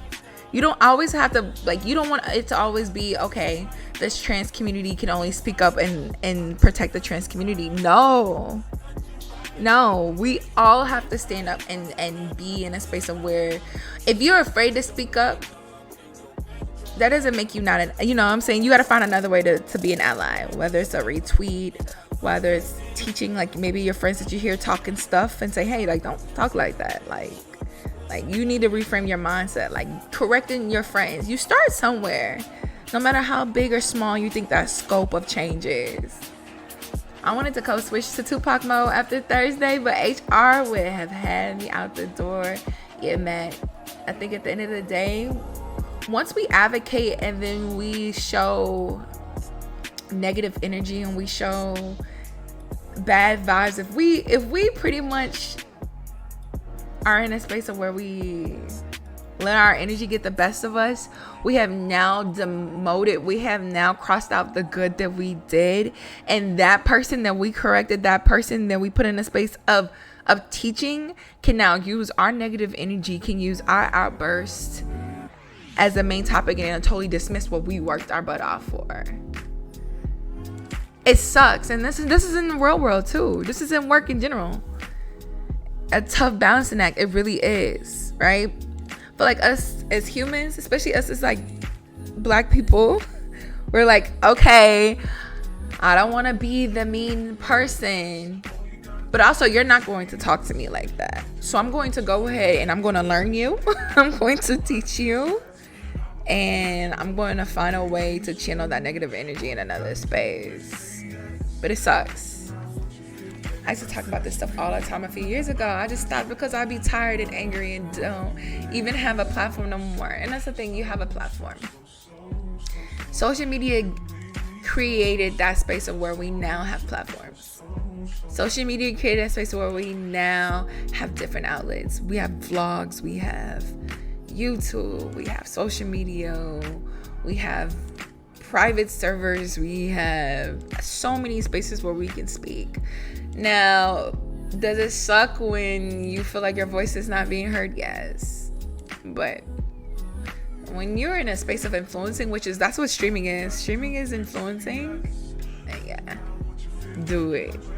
I will channel that energy into these hands. Please talk to me nice. Love it. Social media is a problem. It is, because Pudel, some people get too comfortable in their platform, and they're too comfortable in their racism, their transphobia, their homophobia. They're so comfortable in it, which sucks, right? It's never the latter. It's never like, you know, in my mind, it's just like, I wish life was so good, so peachy keen, so sunflowers and butterflies, and it's not. And it sucks. It really sucks. Because with the good, you get the bad. And we're not going to be able to change the world. But I don't want the bad to ever put you in a space where you feel like you will never be able to speak what you want, because it'll always still be the same. Because I promise you, I've seen it. People are able to change. Not quickly. Not overnight. Not in masses. But if you ever have people that are in the middle, the good, the positive, the true advocacy can lead them towards the good as opposed to the bad. You gotta be careful with the spread of misinformation. Exactly. Oh my goodness. And I think that's another thing that has people the fear of standing up and advocating. For sure. Which sucks. So like speaking up against discrimination, right? The biggest thing is like when you're speaking up against it, you're like challenging a thought, right? And so I think a lot of people don't like social media because of the debates. Every single day I wake up and I get on Twitter, we now have a debate. We are now debating. Oh my goodness, how exhausting is that? How exhausting is that? And so, yeah, very true. As long as you have someone willing to learn, Twitter is now CNN. Oh my goodness, especially stream Twitter. Oh my goodness, stream Twitter. Annoying. No, I mean, like, I ain't got a visibility like that. I have 5K on Facebook and 1.5K on Tumblr. But I've been in both those sites to be an angry Twitter person. It's not about the thousands. It's not about the visibility. Again, just think of the one person you can impact, Lotus. If everyone thought like that, Lotus, no one would ever be able to grow. No one would ever be able to truly like make an impact. If we look at it as I ain't gonna be able to say how I really feel until I get 50,000 followers, what are we really doing here?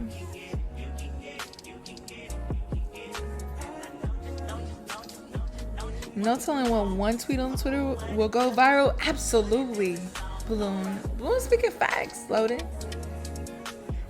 For real, all it takes is that one engagement, that one retweet. That's all it takes. But I understand you had to delete that for your piece. For real. For real. So yeah. Need to grind more. What's up, Tragic? How are you doing? Welcome in. So yeah. Man. Dun, dun, dun, dun, dun. They really did their thing with these mixes. Let's do 1 hour. 1 hour. Let's do it. Let's do it. I'm gonna take the scope off this. I'm gonna be honest with you, Balloon. This ISO, this new ISO, it's alright. It's alright. I don't hate it.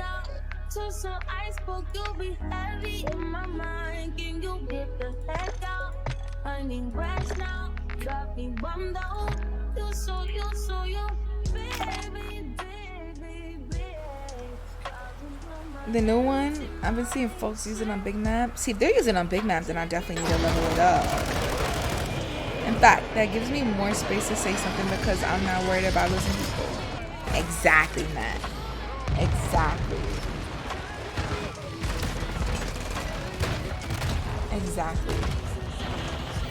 Like, I don't know. I rarely use my Twitter space, my streamer. I rarely use my streamer Twitch space to speak on personal or things that are going on in the world. I'll retweet certain things, or I will maybe like have one day where I feel like, all right, you know what, I'm gonna say how I feel, but I rarely do it like on an everyday basis. But if I notice that there's something going on and I feel like they're split on the views, I will tweet about it so I can let people know what my views are. So for instance, the last thing I tweeted about that I felt like was beyond just like content was the idea about black women, and it could be black women, men, non-binary, are not getting invited to tournaments, not being invited to spaces, and are not feeling included. And they're good and they're just as good. They're just as worthy. They put in their time. They make literally something out of nothing. And they're not getting the recognition they deserve. And I wanted to do that because I felt as if my voice kind of, I don't have like a lot of followers, but I feel like my voice does get engaged with, and so I would rather use my voice for good. W advocacy, thank you. I appreciate that. I'm curious to try it out, like good use of your platform. Thank you. So like Balloon knows, like I really don't use my Twitter other than to say I'm going live. Post my going live selfie. I may post something about music if it's really like, you know. But I'm very professional. But I also like am like, oh, hold on now. But I don't have that space where I can just. I don't have a personal Twitter. I don't have a personal ID. Like, so I don't have that space where I can truly vent about all the political things. And so my only space is honestly on my streams. And so that's why I'm so thankful for my streams. I like when you go on rants, though. You be going on your rants for sure. I follow Lotus and he says what he wants to say. But I think the cool thing that I learned about Lotus over time, as I gotten to know like Lotus more, what I've learned is like Lotus is not Delulu. Like Lotus makes good points. Yeah, Lotus says some unhinged things, and that can kind of deter from his overall goal, his overall topic. But Lotus is speaking the truth.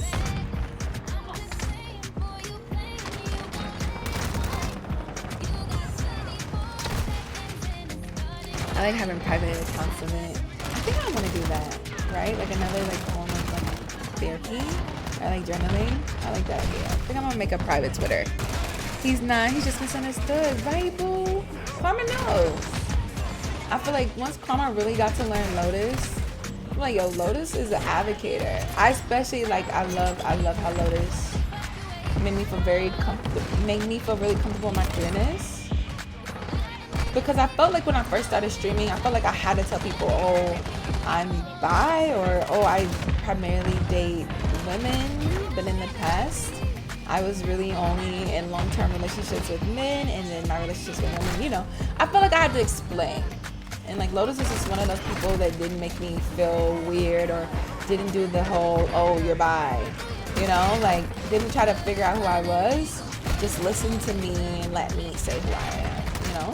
And now that I'm comfortable in my pansexuality and I'm comfortable in what I want and what I don't want,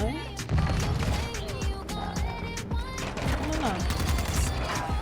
It's good to know that I have beautiful friends in my life like that make me feel comfortable in my sexuality. Again, it's tough. Like queerness is so much more than just, you know, what we do sexually. But a lot of times we have to use that as an example to help people understand.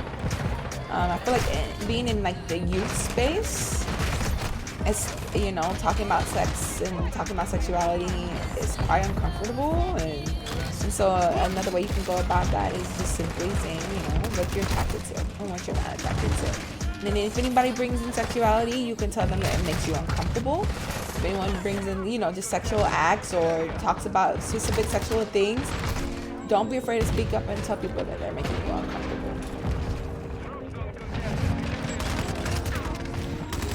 Because, you know, my mom used to joke with me about, you know, when I finally talked to my mom about it, and she made a joke about it, thinking, you know, like, oh, you know, I'm going to lighten the mood, but it did make me uncomfortable, you know? And I never told her it made me uncomfortable. I just laughed it off with her. Because a lot of times when you're in the queer space, you let people's jokes get off because you want them to be comfortable when really you were the one that's supposed to feel comfortable. With W friends, especially in this space, man, Karma, we're blessed. We have such a beautiful family, and it's growing. It's growing genuinely. You know what I'm saying? Not every person we meet day one, we're like, be our family, be here every day. We're not like that. It's genuine. The people that like it here, that decide that this is where they want to be, I bet. What's up? How can we get to know you more? How can we make you feel comfortable? What you need? You know what I'm saying? Do you need someone to game with? Do you just need somebody to talk to? Do you need help with streaming? You know, how can we better support you? But I love how genuine we've always been and will always be. W for real, Balloon. I'm like, Balloon didn't even want to stream. Balloon just wanted to watch more people that were like her. And I love how Balloon has grown. I love how comfortable Balloon has been. And like, when y'all are comfortable, I'm comfortable. When y'all are uncomfortable, I'm uncomfortable.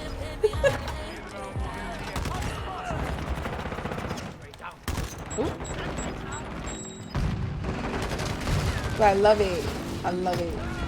So if you're an ally and you stream, or if you're an ally and you do like, you know, you have a space, if you want to find a better way to support, don't be afraid to talk about these topics in your stream. Don't be afraid to pass messages that way. Yeah, W freaking Balloon. We love her. W Lotus, don't try to put you in a box. Just let you exist. Yes. Just exist. Like, don't we just want to exist? Like, I love Calypso saying, like, it's exciting. Like, she's still learning about herself. But it feels good to just, to, like, know, like, oh my goodness, like, I identify with this. Like, it's exciting. It's new. It's fun. It's great. It's exciting. Don't let anyone out on the outside looking in make you feel like you are a burden or it's exhausting because you're figuring out who you are. If you have a friend in your life that's making you feel like a burden or making you feel like you're too complicated, you don't need that person in your life. You really don't.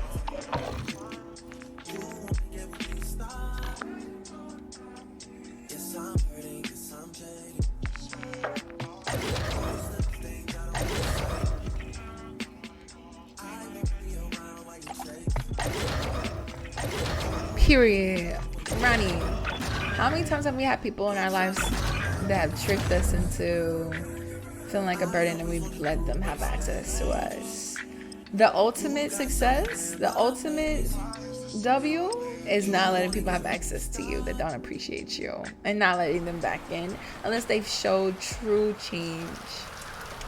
Too many. I'm back. Had to do some work. What I miss pool. So Weapon, right now we're talking about how to be an ally in the spaces that you're in and how to like take pressure off of yourself to feel like you need to know everything. We talked about pronouns. We talked about education. We talked about standing up against discrimination. And now we're just in this space of like the people we allow in our space. My bad, my PC froze. Welcome back, boo. Because I get what it's like to just be out here living life and all of a sudden you start getting presented with all those boxes might not be boxes for you like that at first. Exactly. Have you ever looked at something and you're like, I don't fit in neither one of these boxes? I don't fit into any one of these boxes.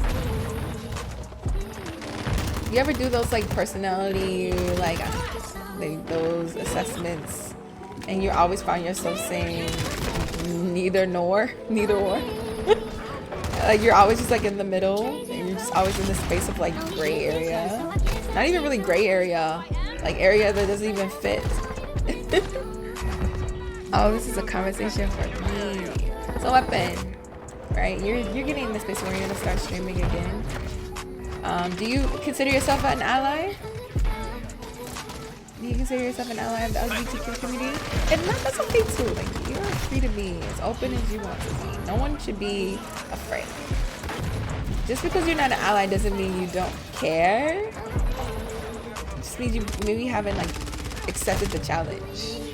I feel like that all the time. That's why I don't got labels like that. I honestly don't mind when my friends are like, I don't have a label. I think I present myself like that to like a lot of people I meet. And I was like, I don't do labels. I don't. And I feel so comfortable in that. But once I started like truly learning more about spaces where I can like totally relate to, and I don't know. I'm just like, oh, this is me, honey. This is me. No label here. I love you, boo. That's why I really like. That's why I really just like talking to you, because we never have to like. Have you ever been around somebody that always wants to talk about your sexuality, always wants to bring it up? Like, okay, boom, you learn about me. I understand wanting to educate yourself, but like that being the root of our conversation every time. Like, hello. Yes, I stand with anyone being themselves or in a journey to find themselves.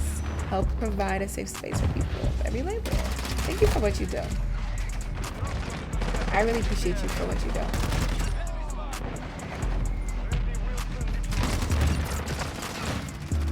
Like, being an ally just takes off the extra pressure of the queer community from always having to be the one to not only be advocated for, but then get advocated for, but also advocate for others, and then also take the battle and also not be heard and taken seriously.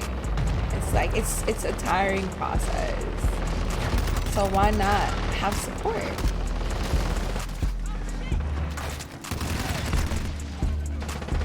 I only use labels to explain things to others. I don't use them to describe myself regularly.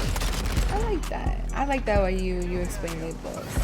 Like, sometimes people need those labels. It's almost just like a sticky note or putting a label on a food item that you maybe don't know what it is. It does help with the education process.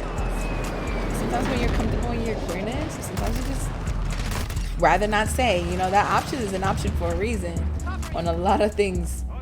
Prefer not to say. I just prefer not to say. And that's okay. Yes, I'm a no labels. I'm just me. Just you. Just Calypso. And that's okay.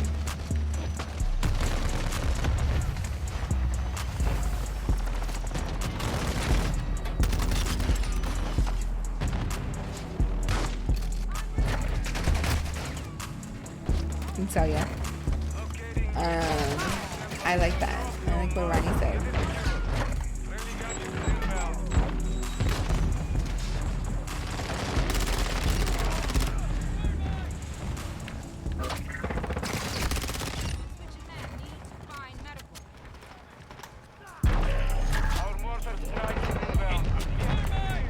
Okay, I do like it.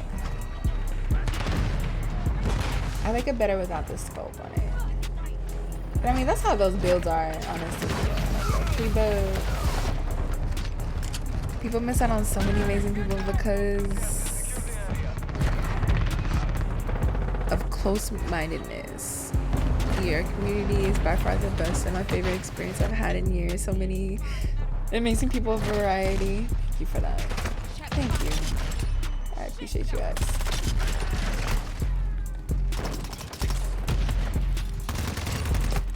Thank you.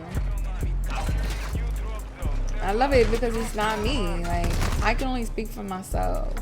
But the way they speak for themselves, the way they hold regard and so true and so real, like, they are what make the community. That's why I don't like saying my community so much, because it's just like, I really just stumbled upon some amazing group of people every day, every week, every month, every year. And it's a blessing. That's why I'm like, a part of me is always just like, yo, you know, I wanted to make sure, like with the COD next thing, I wanted to make sure that I didn't count myself out. That I reminded myself, like, I deserve this, this is what I deserve this, this is what I deserve. And just keeping it at that, right? And the reason why I think I deserve it is because what we have crafted, what we have manifested in the community alone, that loves COD, that loves shooters, that loves all of these amazing things, and we have fun while playing the game. We engage with our chat. We may not be the best, but who says you gotta be the best to get invited to these opportunities? Only time you really have to be the best is if it's a tournament. But, like, let's be real, we've earned it. We've been true in our queerness. We've been true in our blackness. We've been true in our body positivity. We deserve it. The mark that we have made on Twitch alone just shows that we deserve it. And so really, this is just us. This isn't just for me. This is literally for us, our community. You know what I'm saying? So yeah, that's like kind of like what I've been telling myself. I've been super distant after stream. I've been really like staying to myself after stream, like really like just taking it all in. That we authenticity. Thank you, love. I hold myself to the same standards. Exactly. And you know what? You wouldn't be here if you didn't. You really wouldn't. You really wouldn't. Like, yeah, we're serious. Yeah, we don't like jokers. Yes. If you make a crude joke about sexuality or anything and you want to say I was just kidding, that just shows me who you are as a person. And that just shows me, oops, sorry, but that just shows me that this is how you are in a norm. That's why I don't really take jokes lightly. I always talk about how important self-awareness is. I never called myself an ally for certain things because I know I don't really be doing a lot aside from like occasionally emotional support. I don't be putting real work in. That's a thing. That's an area that you're actually holding. You think what you're doing isn't work, but if we in chat, if we in our community have noticed that you have made an impact, you know what I'm saying? Don't you think that that's an impact? No matter how big you think it is, right? No matter how severe you think it is, you've made people feel more comfortable in their voice. So you have made an impact. You truly have. Ooh, I kill all my friends, Lord. Joking about sexuality ain't it. Exactly, Joe. We have so many people that be like, oh, just kidding. Please unban me. And I'm like, no, not at all. It's such a sensitive topic. And like, if you let people joke about it, they will continue to joke about it and continue to make people feel uncomfortable on quote unquote accident. And I love Joe too. We've watched Joe grow. Joe has been in an adult space with us, but Joe has literally been with us since a young age, like I say.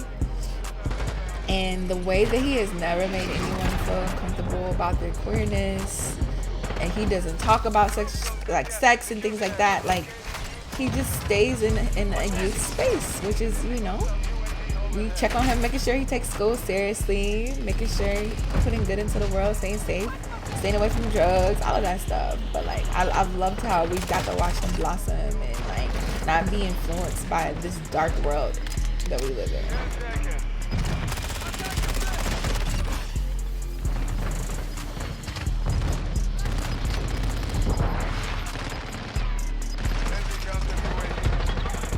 W Joe. Hey, it gets better. Hey, Prince Honey. Hi, Malone. I read that everyone we meet in our lives are different versions of ourselves, and everyone else is just an NPC. So I would love to like really challenge that and think about that. I'm not gonna lie. I've been in a really like weird space in my life where I could agree with it. I remove myself from people who don't hold someone accountable for joking about certain things. That part too. And I love the standard that Karma has made as a mod. Because a lot of times people just be like, oh, mods are mods, or oh, that mod is mean and that mod is chill.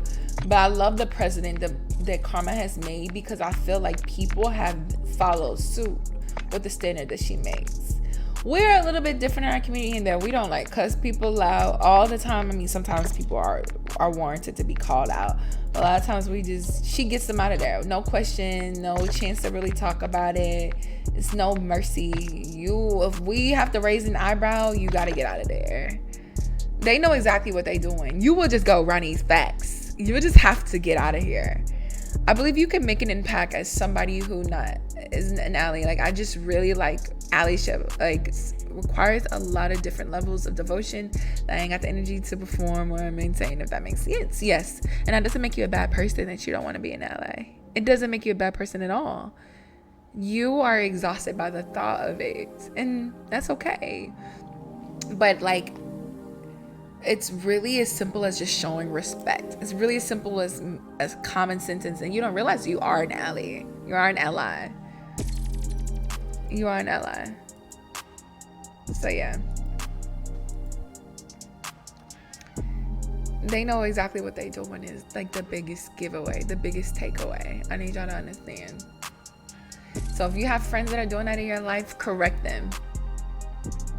Correct them. For real. Allyship is simple as making space. Exactly. Like, hey, I see your tweets. If you ever need somebody to talk to, let me know. I may not understand exactly what you're going through, but if you need an ear, I'm here. So speaking of like safe space, right? You want to make an environment that's inclusive and safe for your LGBTQ friends and colleagues, right? What do y'all think? What does a safe space look like to y'all? Like, what does a safe space look like to you guys?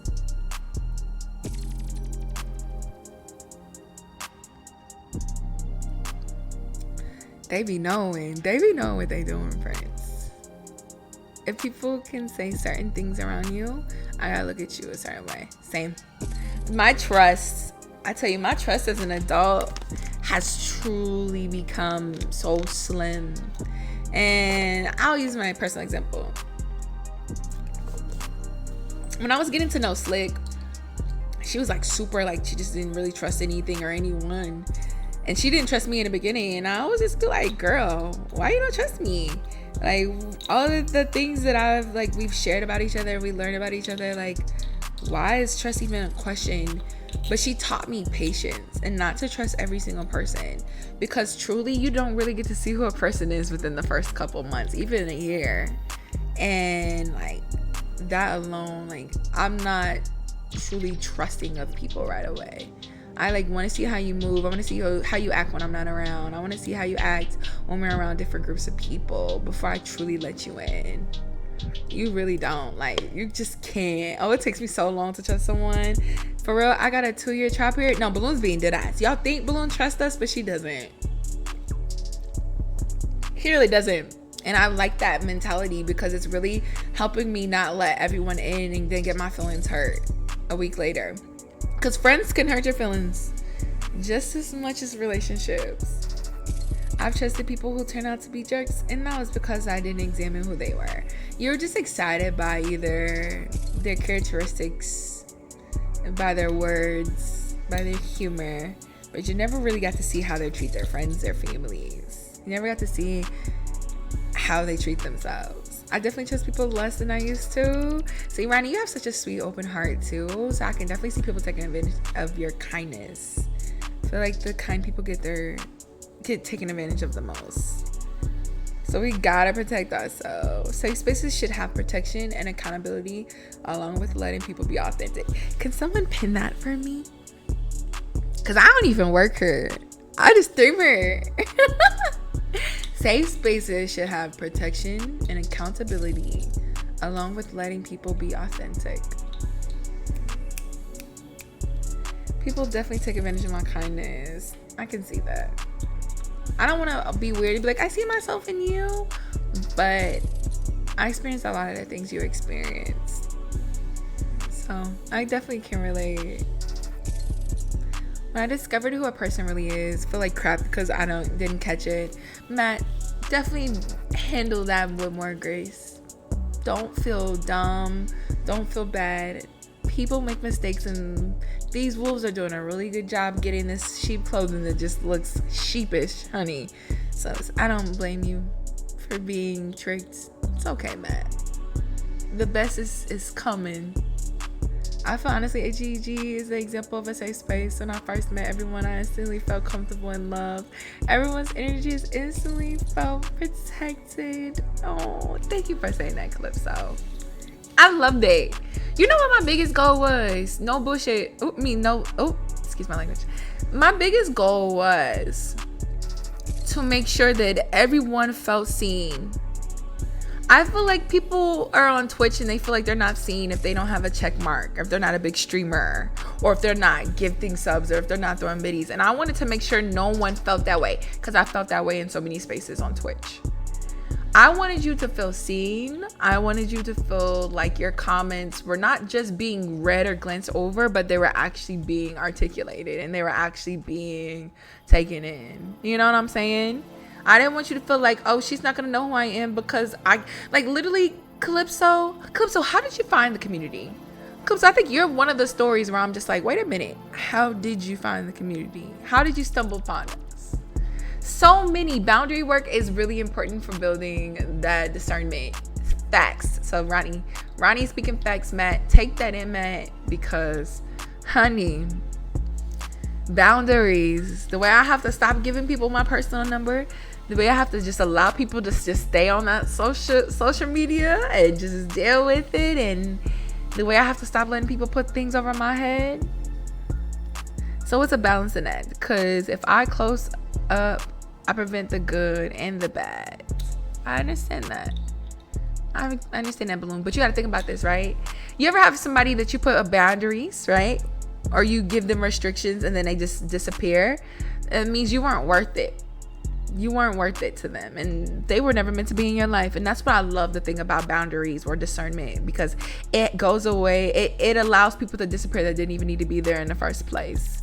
AGQ, before Empress, someone I talked to taught me all them things.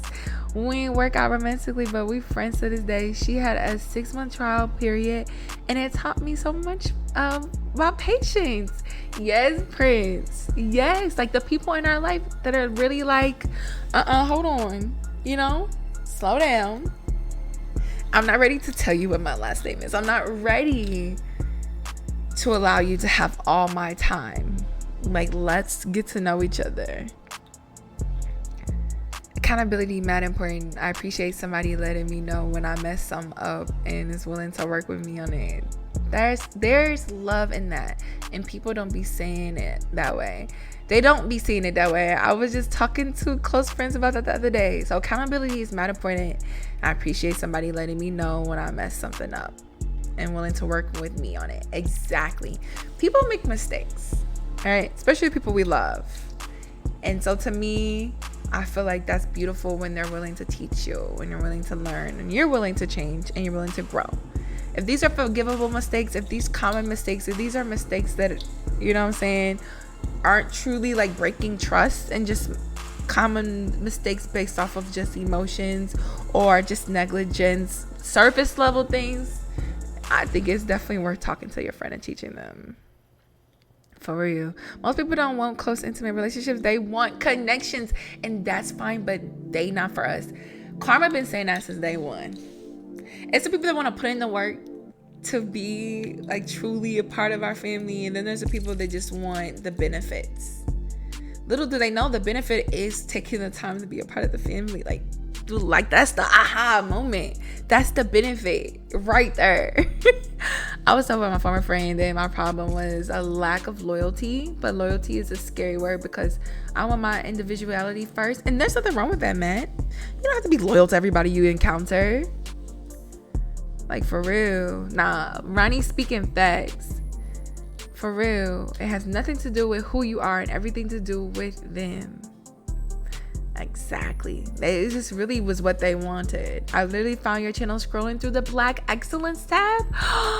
You found me during Black History Month. Oh my goodness. It's so crazy. I never thought about it. I always know how I found everyone. And Calypso, who was at that time Gamer Calypso, is one of the few where I just Calypso again stumbled upon us. And I liked how Calypso was always just Calypso was there, and over time Calypso became a little bit more vocal, a little bit more comfortable, and I just got to learn more about her over time. But I don't know, I just love it. And I love how a lot of us, the most common thing we have is our queerness. That's what I love the most, for real. Our queerness, our blackness, our kind of no mercy attitude, how we protect each other. I love that, because the thing about this is this, right? Y'all might be in my streams, no matter where my stream is, whether it's here or back in my space. Y'all might be in my streams, and people on the outside might be looking in and just seeing oh, okay, cool, it's very engaging, but it goes on beyond. It's almost like you met people in my stream, but it goes beyond my stream. It goes into other people's streams, it goes into other people's spaces. And I love that, because at the end of the day, it's almost that was the purpose of all of this, is for people to make new connections and to have new friends and new supporters and when I say the word supporters, I mean people that want the best for you, people that breathe into you, feed into you, want the best for you. And that's the whole point of all of this, because there's gonna be times where I don't stream, and I think all y'all know that. It's gonna be times where I don't stream. It's gonna be times where I go back to just doing once a week, twice a week, but to lurk and see all y'all still together, that makes my heart smile. I was honestly gonna delete the Twitch app before I found you, but something told me not to, and now I know why. That makes my heart smile. That makes me want to cry. I don't know why. But yes, thank you for sharing that clip. So I'm happy you did it. I'm glad you're still here, Dookie. Don't ever mind putting in that work to build relationships. I don't ever mind putting in the work to build relationships, especially if I feel like that person is worth it. Like with Ronnie, I'm not gonna lie, I feel closer to Ronnie than I ever did. And I always tell Ronnie about the time when I first truly got to know her, and when I was playing Overwatch, and it was her and one other person. I cannot remember who the other person was, but it was just me and Ronnie talking, and I was talking to her about Libras, venting to her about Slick on the low. And I just was like, oh my God, like, I really felt really comfortable enough to talk to this stranger. That yes, I've seen her in multiple streams. Yes, I know where she's from, but I felt comfortable enough to talk to this stranger. And yeah, that was a good night. Oh, shorty, please. W soul sessions. W soul sessions. I wasn't venting about you in a bad way. I was venting about like what it's like to date a Libra, and like what it's like to be like in a space of like, you know. So I was just telling her like what that experience was like. Oh my God, a weevil! I haven't seen a weevil in so long. Oh my God, I wonder if he'll let me pick him up, y'all. So I have a weevil in front of me on my fireplace. I wonder if he'll let me pick him up. Come here, buddy. Come on. Sorry. Put it down. Not a weevil. Okay, I'm not gonna touch him. I remember that night so well. It was a good night. Sound like a Pokemon? No, really. Here, it's definitely a Pokemon. There's a Pokemon that looks like a weevil. Weevil Pokemon. Let me show you. His name is Weevil. He doesn't look like the Weevil. He's a water type attack Dynamax Pokemon. Heavy rain and falls in 5 turns. Okay. Cool. Anyway, sorry. Distracted. It's the veiny for me. It's the little stink bug. Oh, I lost him. I know y'all might think I'm weird that I allow some of these people staying here, but he's just chilling. So he's just chilling. I'm gonna go back to this original R&B playlist because I really liked it. We're just gonna run it back again. They be in old grits. Yes, Lotus. So weevils, really, really small weevils. This weevil right here is actually a big weevil. Hey, buddy. What's up? He's waving at me. I kid you not. But most weevils, like really small, microscopic ones, are like in your grains, in your cereal, in your rice that your mama probably left in the back of the cabinet from a long time ago, in your grits and in your porridge. I support your insect loving. Just know you ain't gonna get out my house if they in here.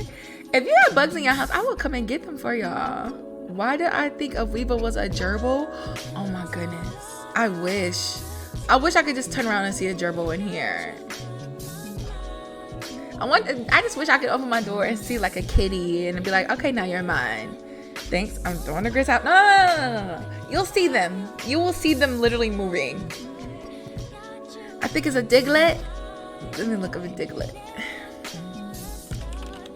Diglett. Oh, he's so cute. He's so cute. Diglets are so adorable. You could come get the roaches out my walls. I can. I got you. I'll get you some boric acid. I'll get you right. Don't throw the grits out. But yeah. I'm thankful to be welcome and accepted amongst all of you. I'm happy you stayed. Happy you put in the work, weapon. Because I know it's not easy. Like, you're going to get welcomed and greeted by Sweet Nice Balloon. You're going to get a general hello by Kwama. You know what I'm saying? You can get a Joe ask you who your favorite rapper is. Is it King Hash Brown or someone else? You're going to get a mix of things. But the fact that everybody is just everybody is just beautiful. You either decide, is this what you really want to do? Or not. You could come get the roaches at my walls. Is sick though.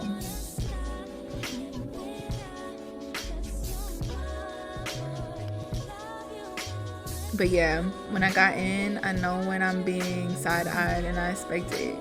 I attached to you really quickly, so I took my time to simulate and get them 3 to 4 to see. I really like y'all. Because Ronnie came from somebody that I really trust. I really like Chef G and Psych. That's how I met Ronnie. But I still was like, I think it's a thing where I'm just like, okay, let me see. Let me figure it out. And then I start going to her streams. I was like, oh, I like her streams. And like, yeah. It's the way the Nikki posed off for me during this chatting session. Don't she look fire? Is she just looking, she looking to the side? Look at her. She really looking in that eye, shorty. I remember I asked someone that, and they said, who is King Hash Brown? And I bet you wanted to ban them too, Joe.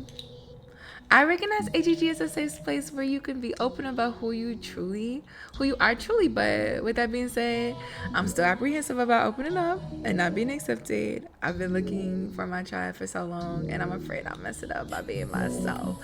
Evie, baby, such a common fear to have. Such a common, like, especially in social spaces, right?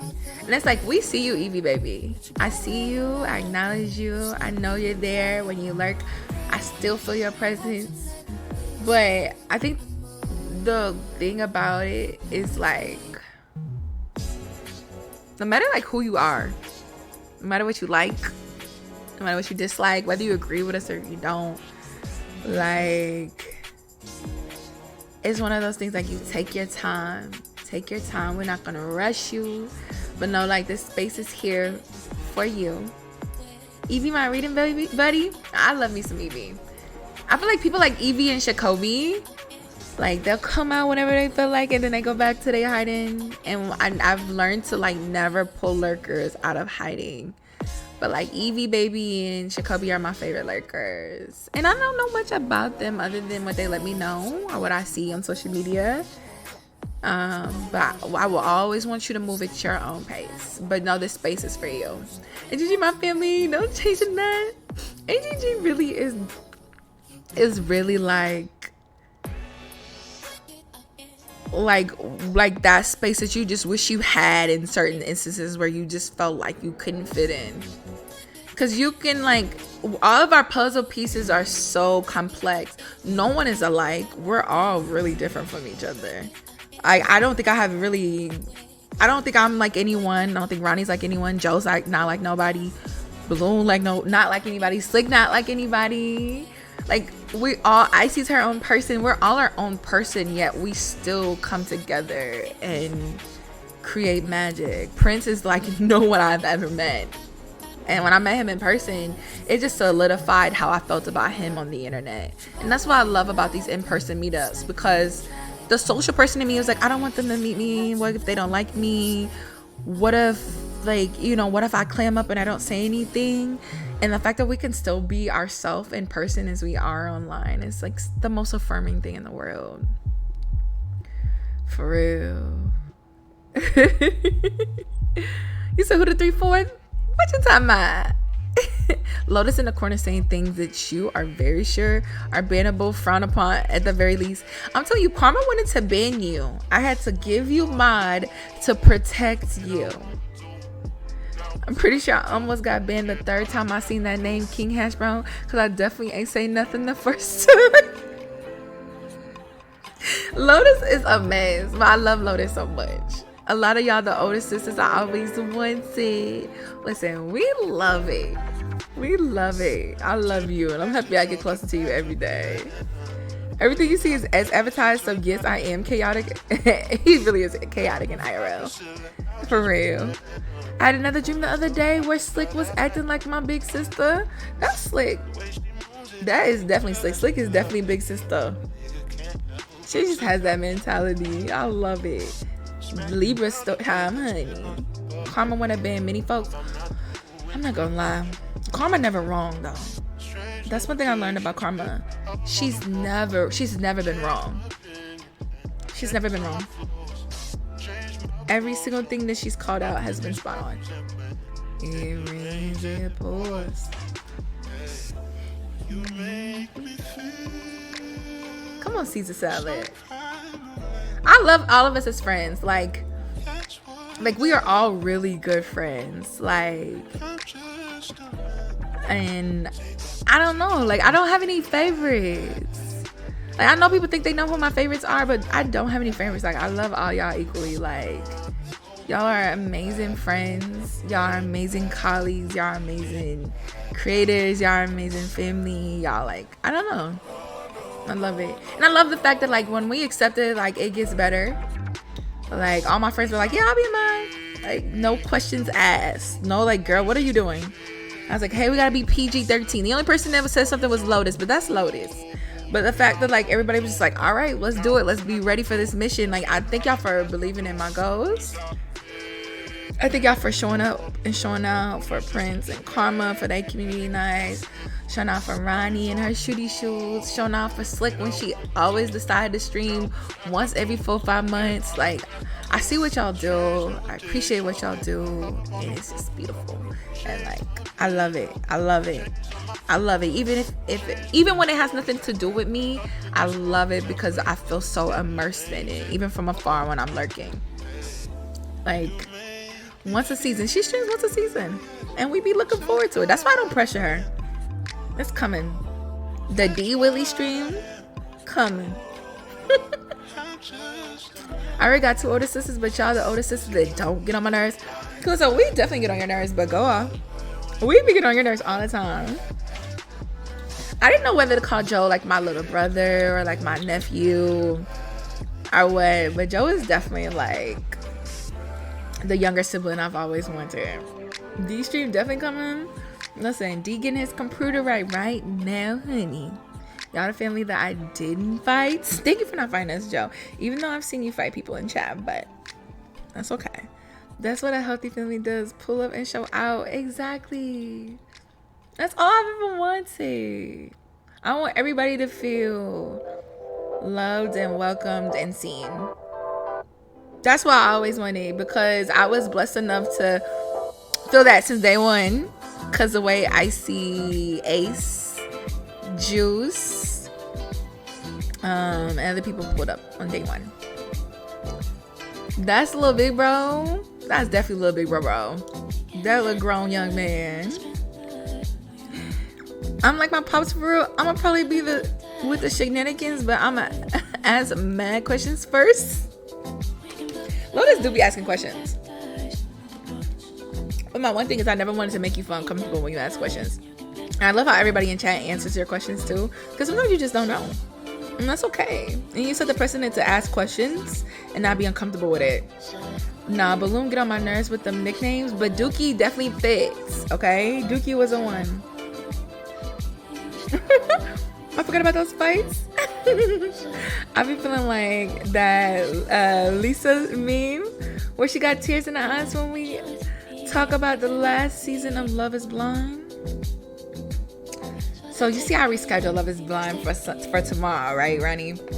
The way it's taking so much out of me to not cheat on y'all and watch one episode without y'all, but I need to be surprised with y'all. I need to take it all in tomorrow. So tomorrow we're watching Love is Blind in Odyssey. We're taking it all in. Okay? Joe like me, but less angry. You know what I like about Joe? I don't think Joe understands like the impact that he can make and like how many strengths and talents that he has. And I'm just really excited to see what you end up doing career-wise, what your next steps end up being, Joe. Because I'm really proud of you.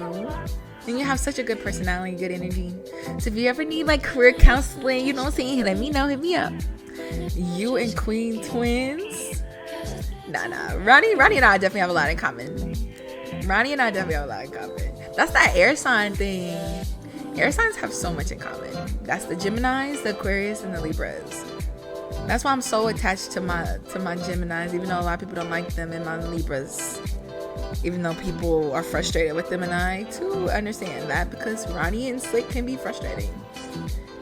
They hard-headed friends that I love dearly. But y'all get on my nerves. Ooh, where you taking my food? He going the wrong way. Let me call her right now. Hold on, let me call Melissa, y'all. BRB.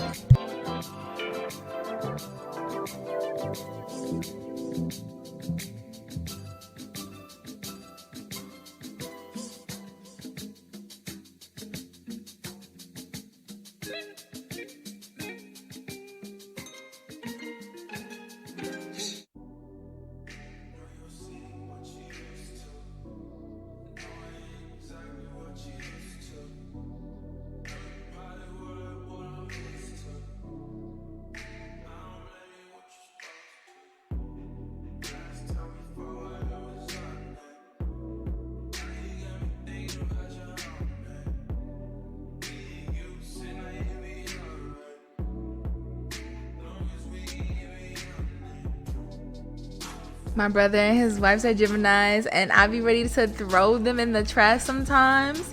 Oh my goodness, your brother and his wife? Oh my goodness, what is one characteristic that you notice about them? I am indeed hard-headed. I don't know what made Libra so hard-headed, but honey, I'm not with it. Can't deal with it. Come the reason why I'm in basic training. She is? Hold on, she signed your paperwork? Okay, BRB, you're gonna get my food right now.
Okay, we back. Whew.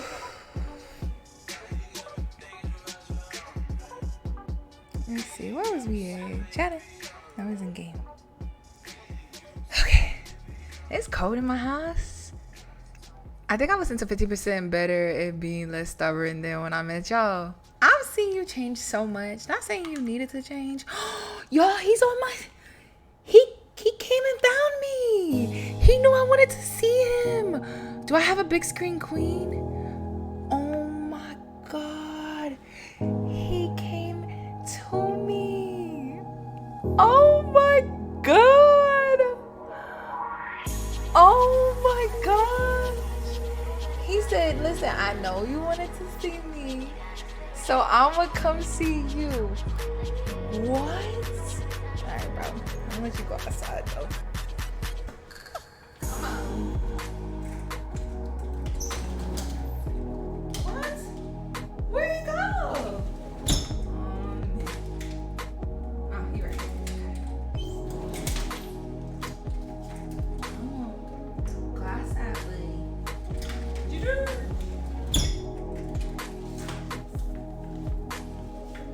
That's a stink bug. No, he wasn't a stink bug. I always get too comfy. He want to stay inside. He really was on my controller balloon. I had lost him and he said, no, I'm finna come find you. I did make a new friend, but he'd probably do better outside than in here. For real. Nah, prayer mantis is a wholly different experience. Prayer mantis would have messed me up, okay? That's a stink bug. It's a weevil. He loves my energy. Maybe that's what it was because he heard me asking for him. Oh my God, what are the chances?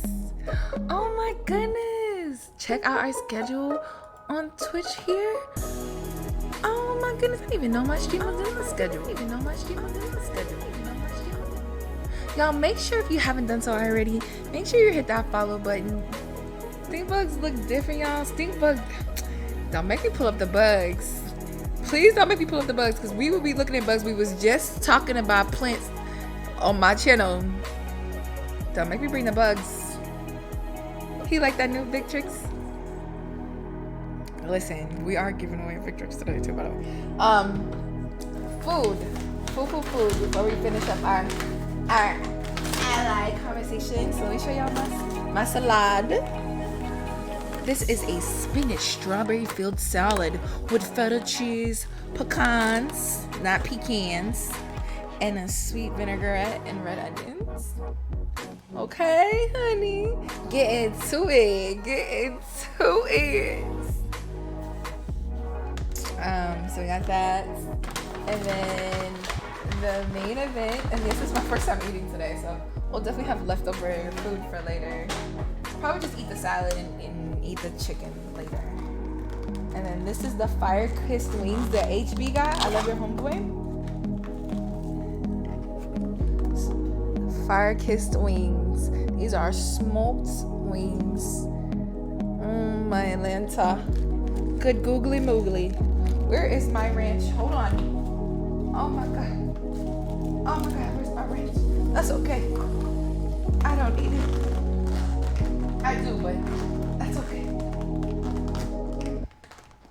They could have given me my ranch stuff. That makes me happy. I'm glad you got wings. I secretly, no lie, I secretly love wings and tacos. If it ain't tacos, it's wings. If it ain't wings, it's something shrimp related. They forgot my ranch. They look like they'll make me cry. What looks like they'll make you cry? The bug? Listen, when y'all come see me, we gonna take a little bug walk. We gonna go into the woods. It's like somebody whispering in my ear. Them wings look good. You see them wings, shorty? Shorty, I think them the only wings you ain't tried when we went to Jack Stack. I have a low spice tolerance.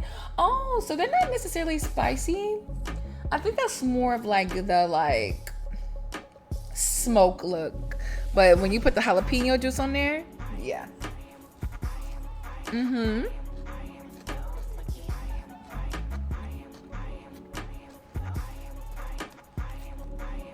But yeah. So you really don't like spicy balloon? Like jalapenos are too hot for you? Or is it the seeds? W food? I low-key needed to eat. Because we about to be live for a couple hours today. So I'm like, you know what? Mukbang is crazy. Let me mute.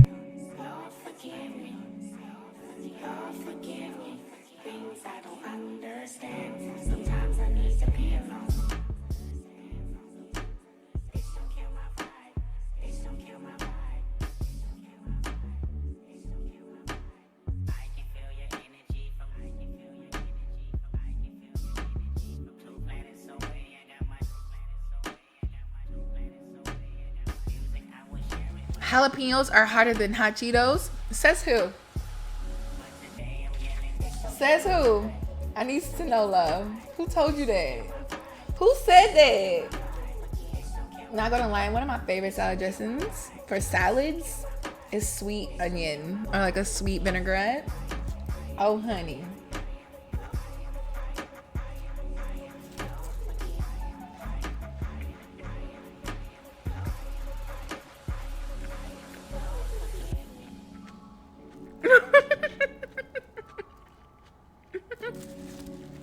Hi, Run. What's up, Bess? How are you doing? Would you prefer me to call you Run or Bess? And what are your pronouns? Jalapeno's not that hot. Wait, what joke? Come back, I miss you? I was mukbanging. I'm just curious about the heat level. I feel like jalapenos are like a step above maybe like green and yellow peppers. You could say Rhymes. Awesome. Welcome to the stream. We're talking about right now we're taking like a little lunch break, but we're talking about like allyship or allyship and how you can be a good ally in your community. Look how I spell jalapeno. How did I read jalapenos just like that? I read jalapenos like it was jalapeno. So, Bloom, what's the hottest thing you ever had and you didn't like it? Like the hottest thing that messed you up.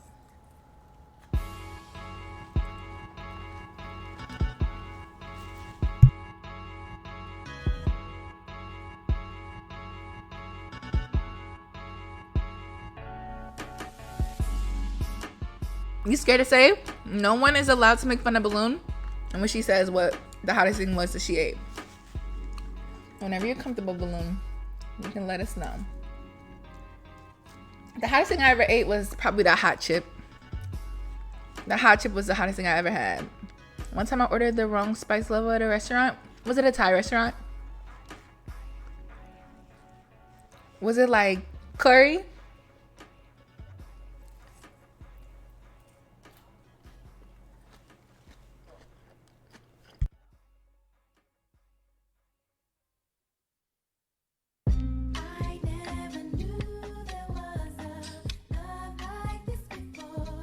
Karma is sick. I will never touch that chip. Ronnie, you have to. When we celebrate you, you have to. Shorty, thank you for doing that hot chip challenge with me. I appreciate you. It made it hurt a little bit less seeing you in pain. Probably a peppermint.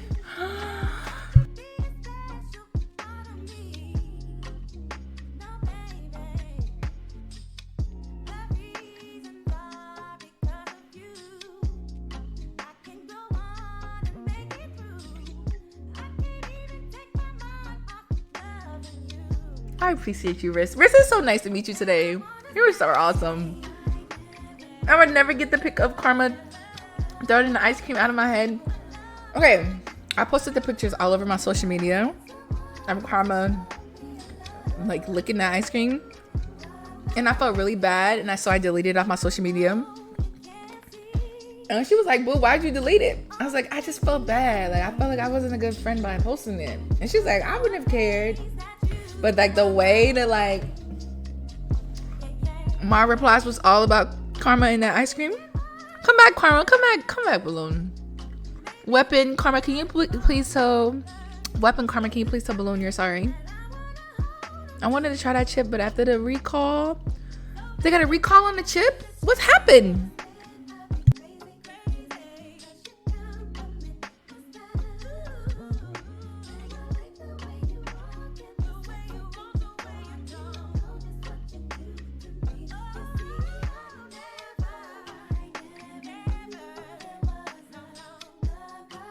Thank y'all for apologizing. Yeah, because somebody passed.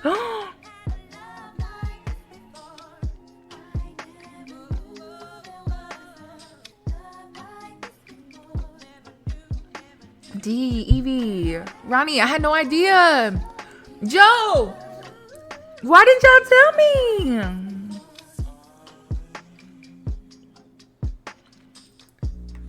Man. So now we gotta eat the little sour candy. Is that the next thing we're gonna do? We're gonna eat the sour candy, the little sour balls. That's what I'm gonna do for my little partner thon.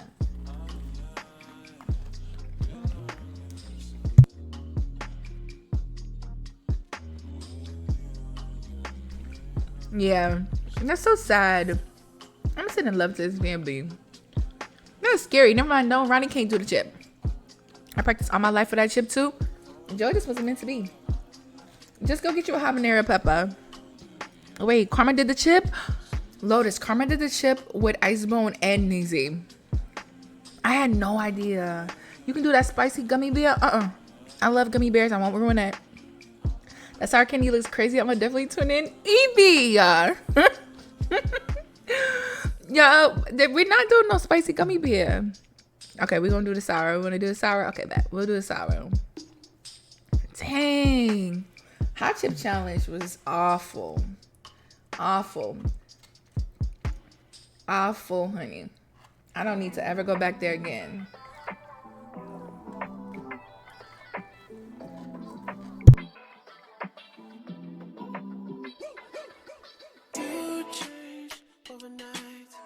You down with that sour? Y'all saw that sour black ball? Listen, that's a girl. She inspired me to do it. I love sour candy. I think I'm prepared because I used to eat a lot of what are they called? Not the airheads, but the little warheads. I used to eat warheads for a living when I was younger. Korean spicy noodles might be the move, Joe. We're gonna do sour. We can all do it together, y'all. Hey.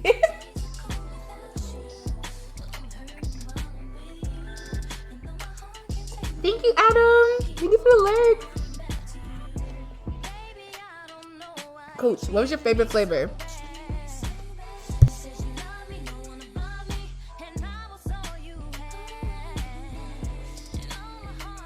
Prince. You're not allowed to do spicy because nothing spicy is hot to you. You ate that fake Dorito chips, sat there and danced, streamed, and had no heartburn. Especially the green warheads. Oh, the green one was fire. I think my favorite was the lemon one, and then like the maybe the green one. Is it my fault? Yes, because you had a fake one. You want to do the noodles? Do the noodles with Joe. I can't do sorry like I used to. Sorry was my life. Why not? Does your tongue ever get like really dry when you talk about sour things, or you see something sour? Like you start to like, your tongue starts to get dry and then wet and dry again. I see a man do that after I seen hers, and he was making so many noises. Oh man. No.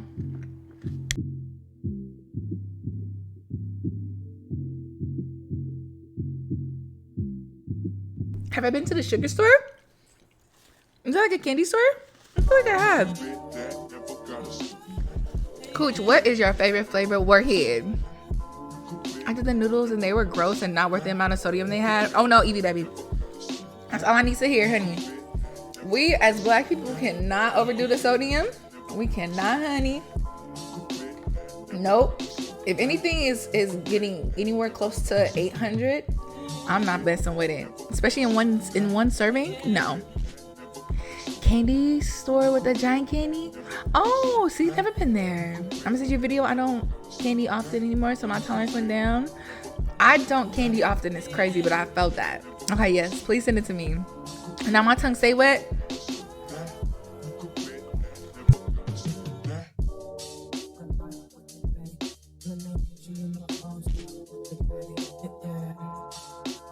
Where'd you get your fake chip from, Prince?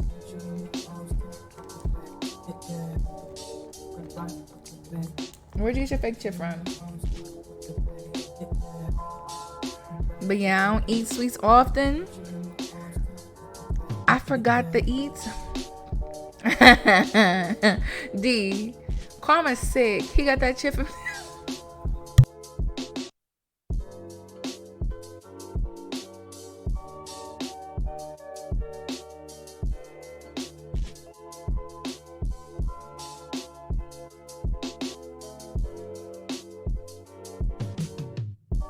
He got that chip from Timu. It's fucking crazy. I mean, it's crazy. Excuse my language. Karma. You and Lotus. No, you and Ronnie thought I said 2 bad words today.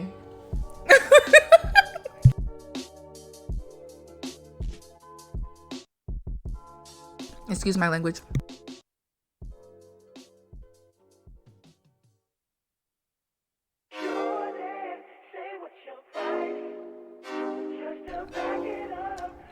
$1,870 milligrams of sodium. The noodles it's literally majority sodium. Evie. Thank you for telling us the facts. Cause nope. I said a bad word. No, you made me say one. W just chatting because we really is. I wasn't even talking, but I'll take the blame. No, I should have said Karma and Ronnie made me say bad words, not Lotus. This mix is cute. I would have never mixed these 2 songs together, honey. But I like it. I'ma eat it. What you gonna eat? The 1800 sodium? Please don't. Water is not gonna help you dilute the sodium either, y'all. Thank you, Balloon. I want to say something about sodium. I'll save it for when we go back home.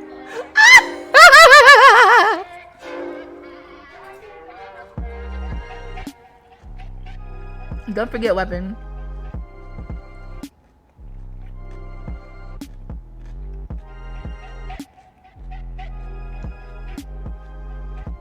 Lotus. That's what we talking about. She was throwing her body around and everything after she ate that candy. It was scary. Oh my god, you have to go there. They have regular candy too, but mostly giant candy bars and giant gummy bears. Honestly, Calypso, if I get a giant gummy bear, I wouldn't even eat it. I would just have it on display because I love gummy bears so much. I really do. When we go back home, it's hilarious. Nah, y'all are absolutely comedy. I need y'all to realize this. Like, you guys are literally some of the funniest people I've ever encountered in my life.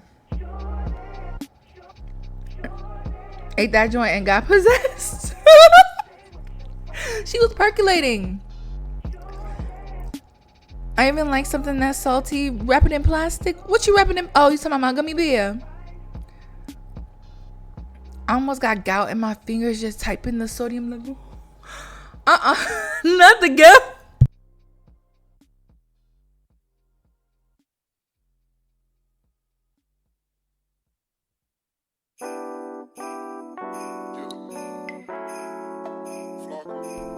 It's a woo child. So it's no flavor, just heat and sodium. Gout is sick.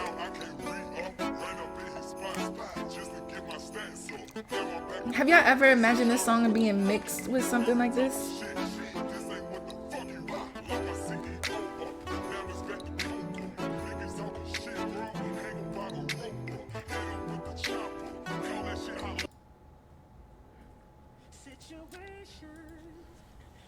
I gobble it down.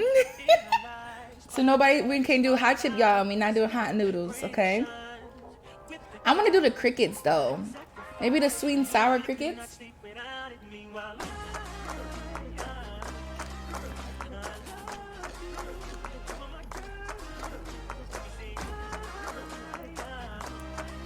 No, I love this running.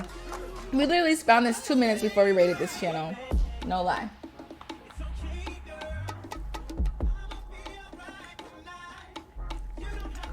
Barista, they already cooked. They gonna taste like Lay's. Sour cream and onion Lay's. Riz. D, go ahead and throw that away. Throw it away, D. It's expired. You and Silky both got expired hot chips somewhere in your house.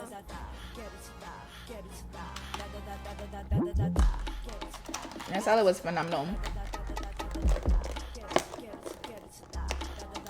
I'm very happy here.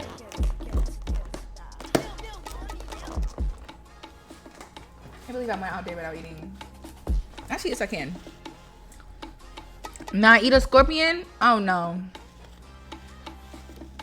If you gonna eat something big, eat something big. Eat like a Sparta.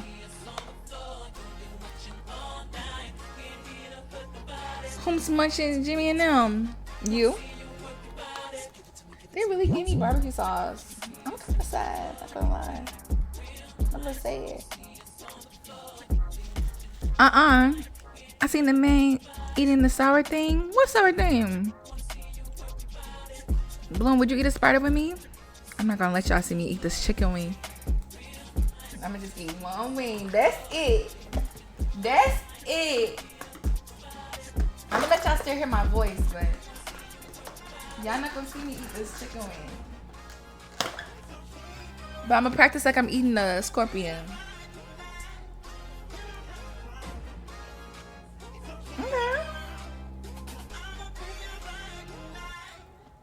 Okay. Rich, you don't like spiders? How did he act, Ronnie, when he was eating it?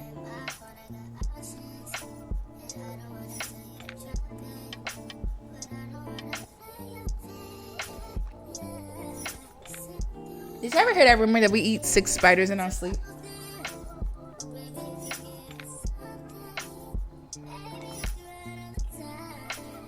A night. He was hissing.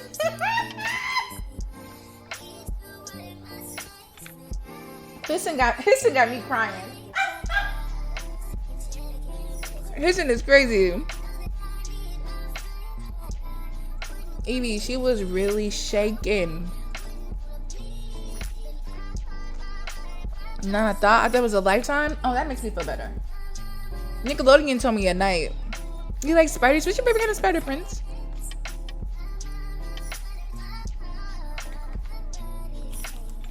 What's your favorite kind of spider?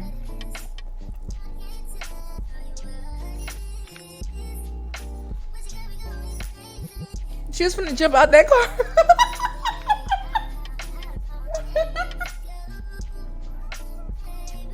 Do you know if it's a gummy ball? Like, is it chewy? Or is it like a jawbreaker?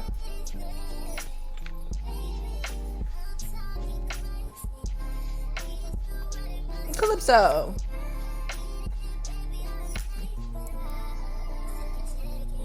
You was tempted to sleep with a stocking over your head because the spiders ate it.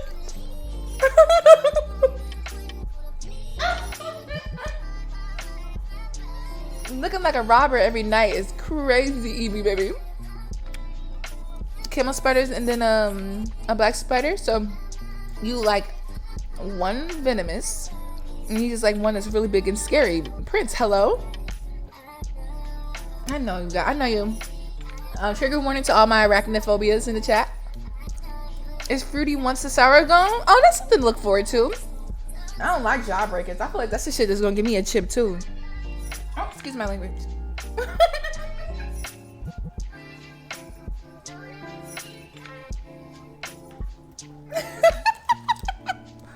I suffer my covers with my face for the same reason. How can I ban Prince? Why does Prince like the scariest out of all of them? The scariest. I'm not understanding kind of like what he's saying right now. You gonna ban him when we get home? Yeah, ban him when we get home. Cause that command probably does work here. I remember my first day at work working at Prince's job and I fake banned someone and they really got banned. Never again.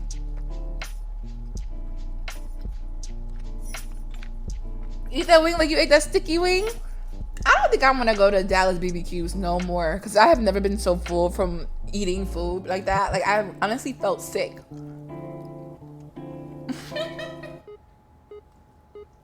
This is definitely a safe space. Slim Slim.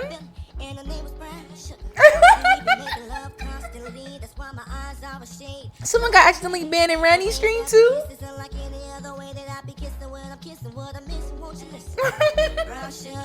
I accidentally banned King Red.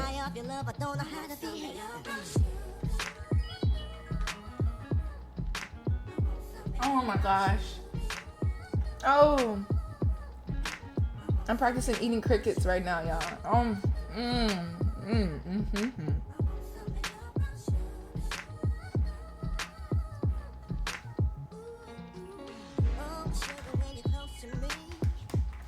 Okay, I feel better. I feel good. I don't have to eat food again until tomorrow. Period. By the name of Chocolate Tie, okay? Isn't Chocolate Tie a real person?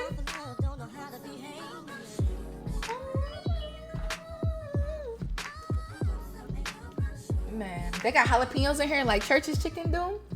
You know how Church's had that jalapeno on the side. You always want to ask your mama why she was so excited about them jalapenos. And now you adult, you know why the jalapenos were a benefit?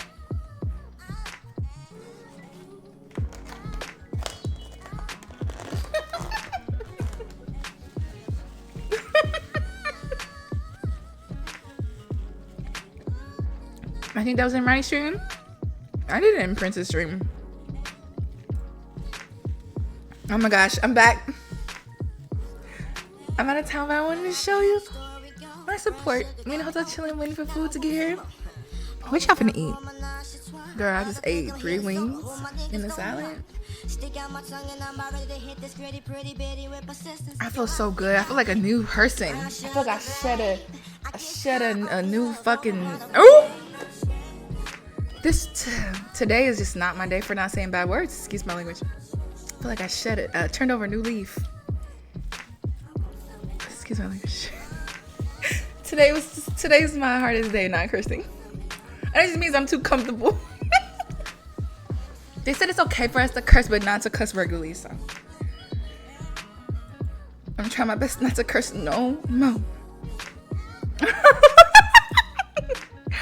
But thank you guys so much for such an amazing conversation about allyship and just being amazing aspects in people's lives and speaking up. Like, I really did love our conversation today. And this was probably like one of my favorite conversations for sure out of all of the series.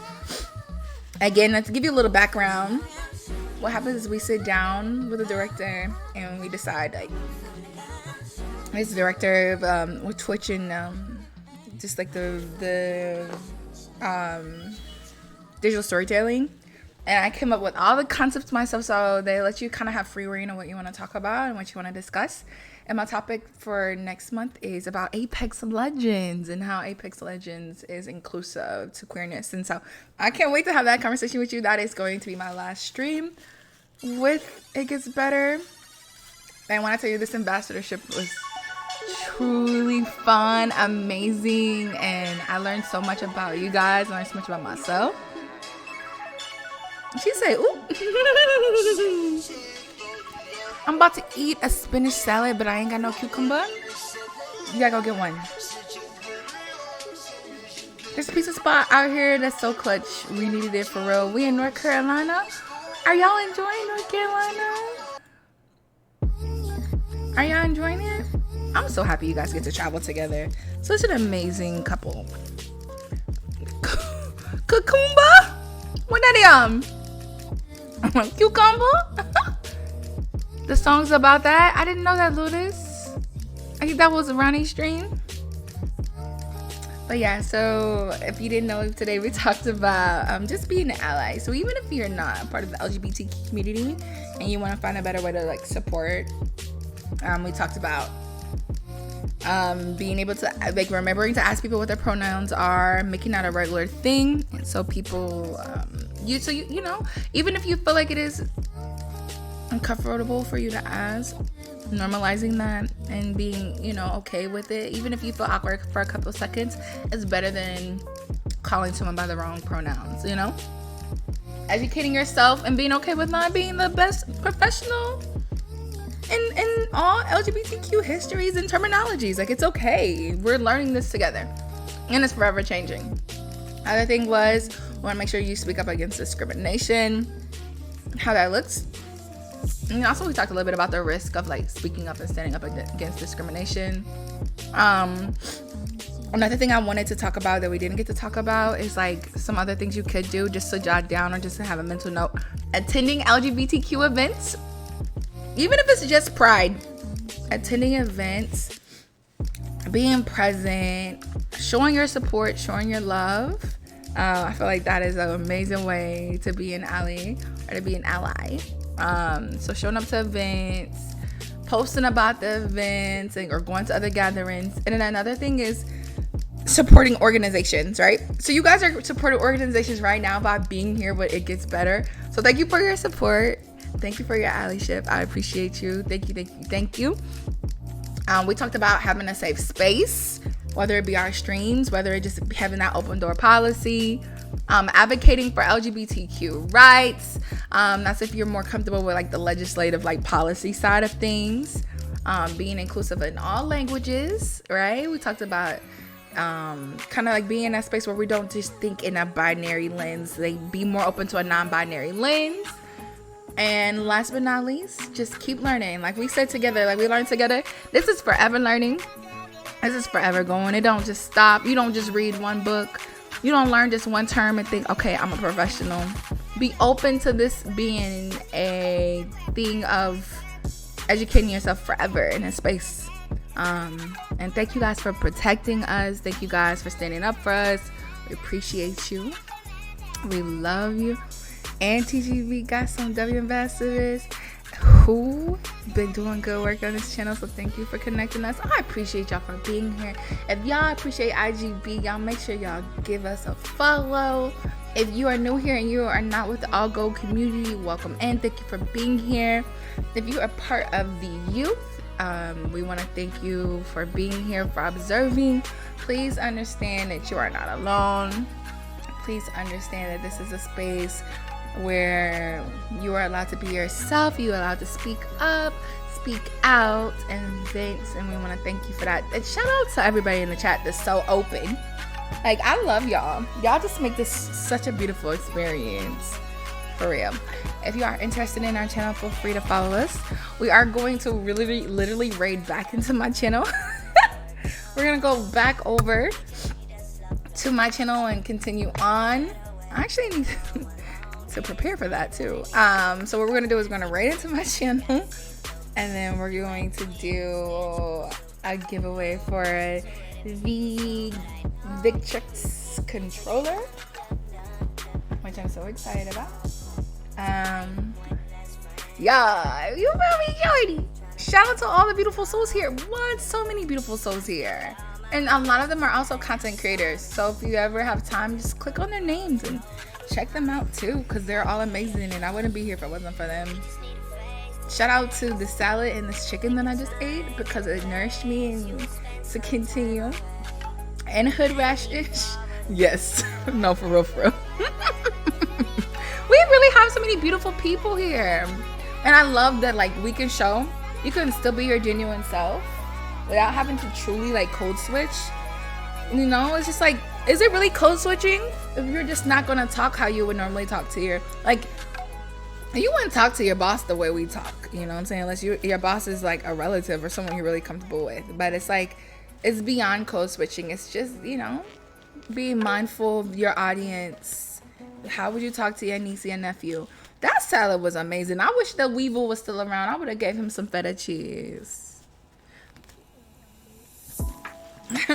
I never knew venting felt so good. I need to do it more. That makes my heart smile. Joe, that really makes my heart smile. You know, you always got a space with us. Behind scenes too. You know, we love you. You are our little bro. Little big bro. They cheese. I'm going to say that Weevils probably are more in the green realm. But I feel like this Weevil would eat the cheese. Because he was so chill. Like, I literally went to go get my food and he was sitting on my controller. Like...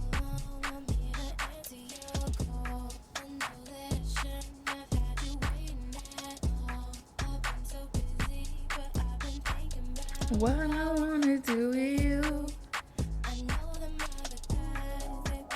Shout out to the Weevil. Wee-woo. What else can I say? Like I said, I have one more stream left. Actually, let's look and see what my next It Gets Better stream is. I've been waiting. Think we're gonna make a move now. My notes list. Oh, it's not till November. Oh man. Okay. So I won't be back until November. But as always, make sure you tune into other streams, not just any of the ones that are hosted by All Gold Queen. Oh, I do not like talking about myself in third. Not just the ones that are hosted by me. Feel free to tune in. So give this channel a follow. Check it out. You know what I'm saying? You know? Look at that schedule. W mods. So on my channel, we're going to start the giveaway. We're going to play some Warzone. We're going to continue to push for the goal of hitting top 10 most watched women on Twitch under the Warzone category. Sounds minuscule, sounds kind of small, but we are pushing for inclusivity. I'm trying to be the first Black, queer, plus size woman from Missouri in the top 10, okay? Quite specific to ensure that I'm the first, okay? Monday, November 6th. That is right. Wow, that's such a far away from here. Monday, November 6th. Wow. You gonna do it too? We gonna do it, Balloon. Absolutely.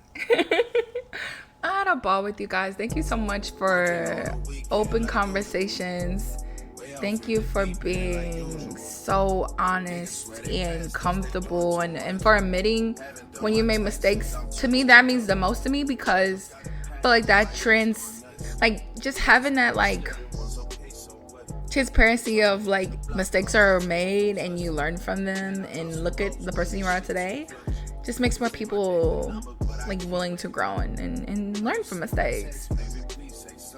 Just a little bit over a month. Thank y'all. I love y'all. So let's see. Okay.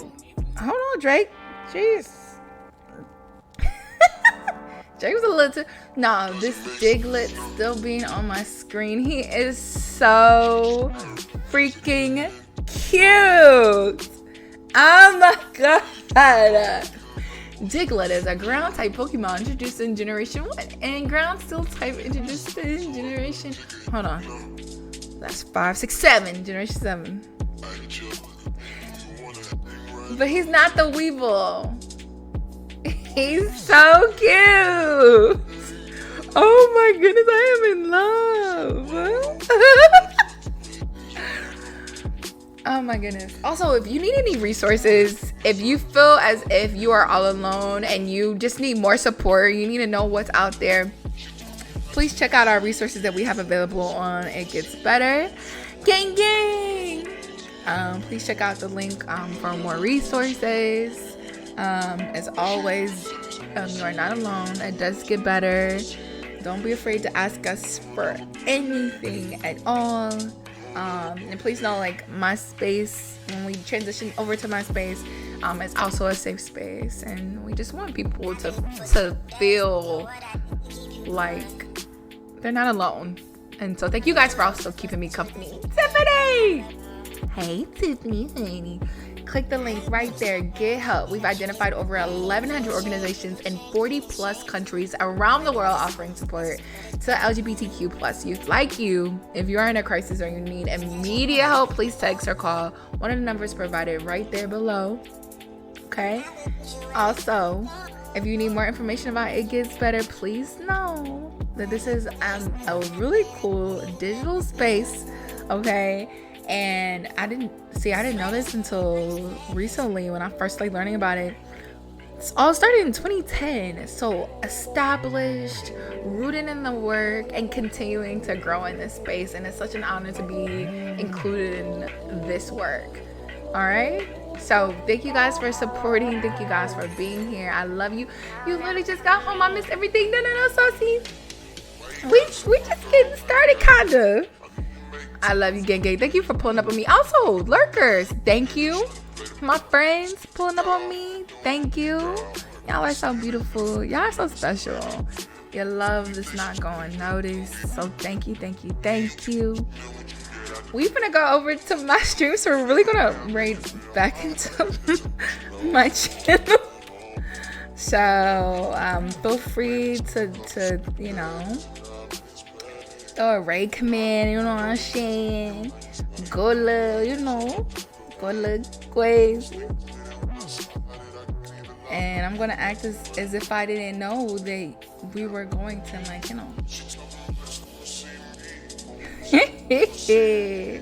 And thank you guys for sharing the stream, for reposting. I appreciate you.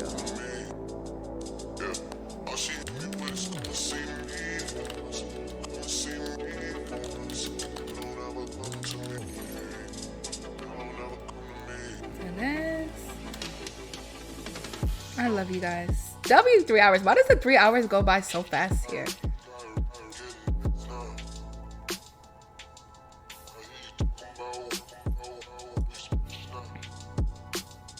All right. Let's do it. Did I do it right? I did it right. Yay. WIGB stream. Thank you guys again. Thank you for the love. Appreciate you guys. Go crazy in the stream that we're going to. All right. I love you guys. I'll see you very soon. Until next time.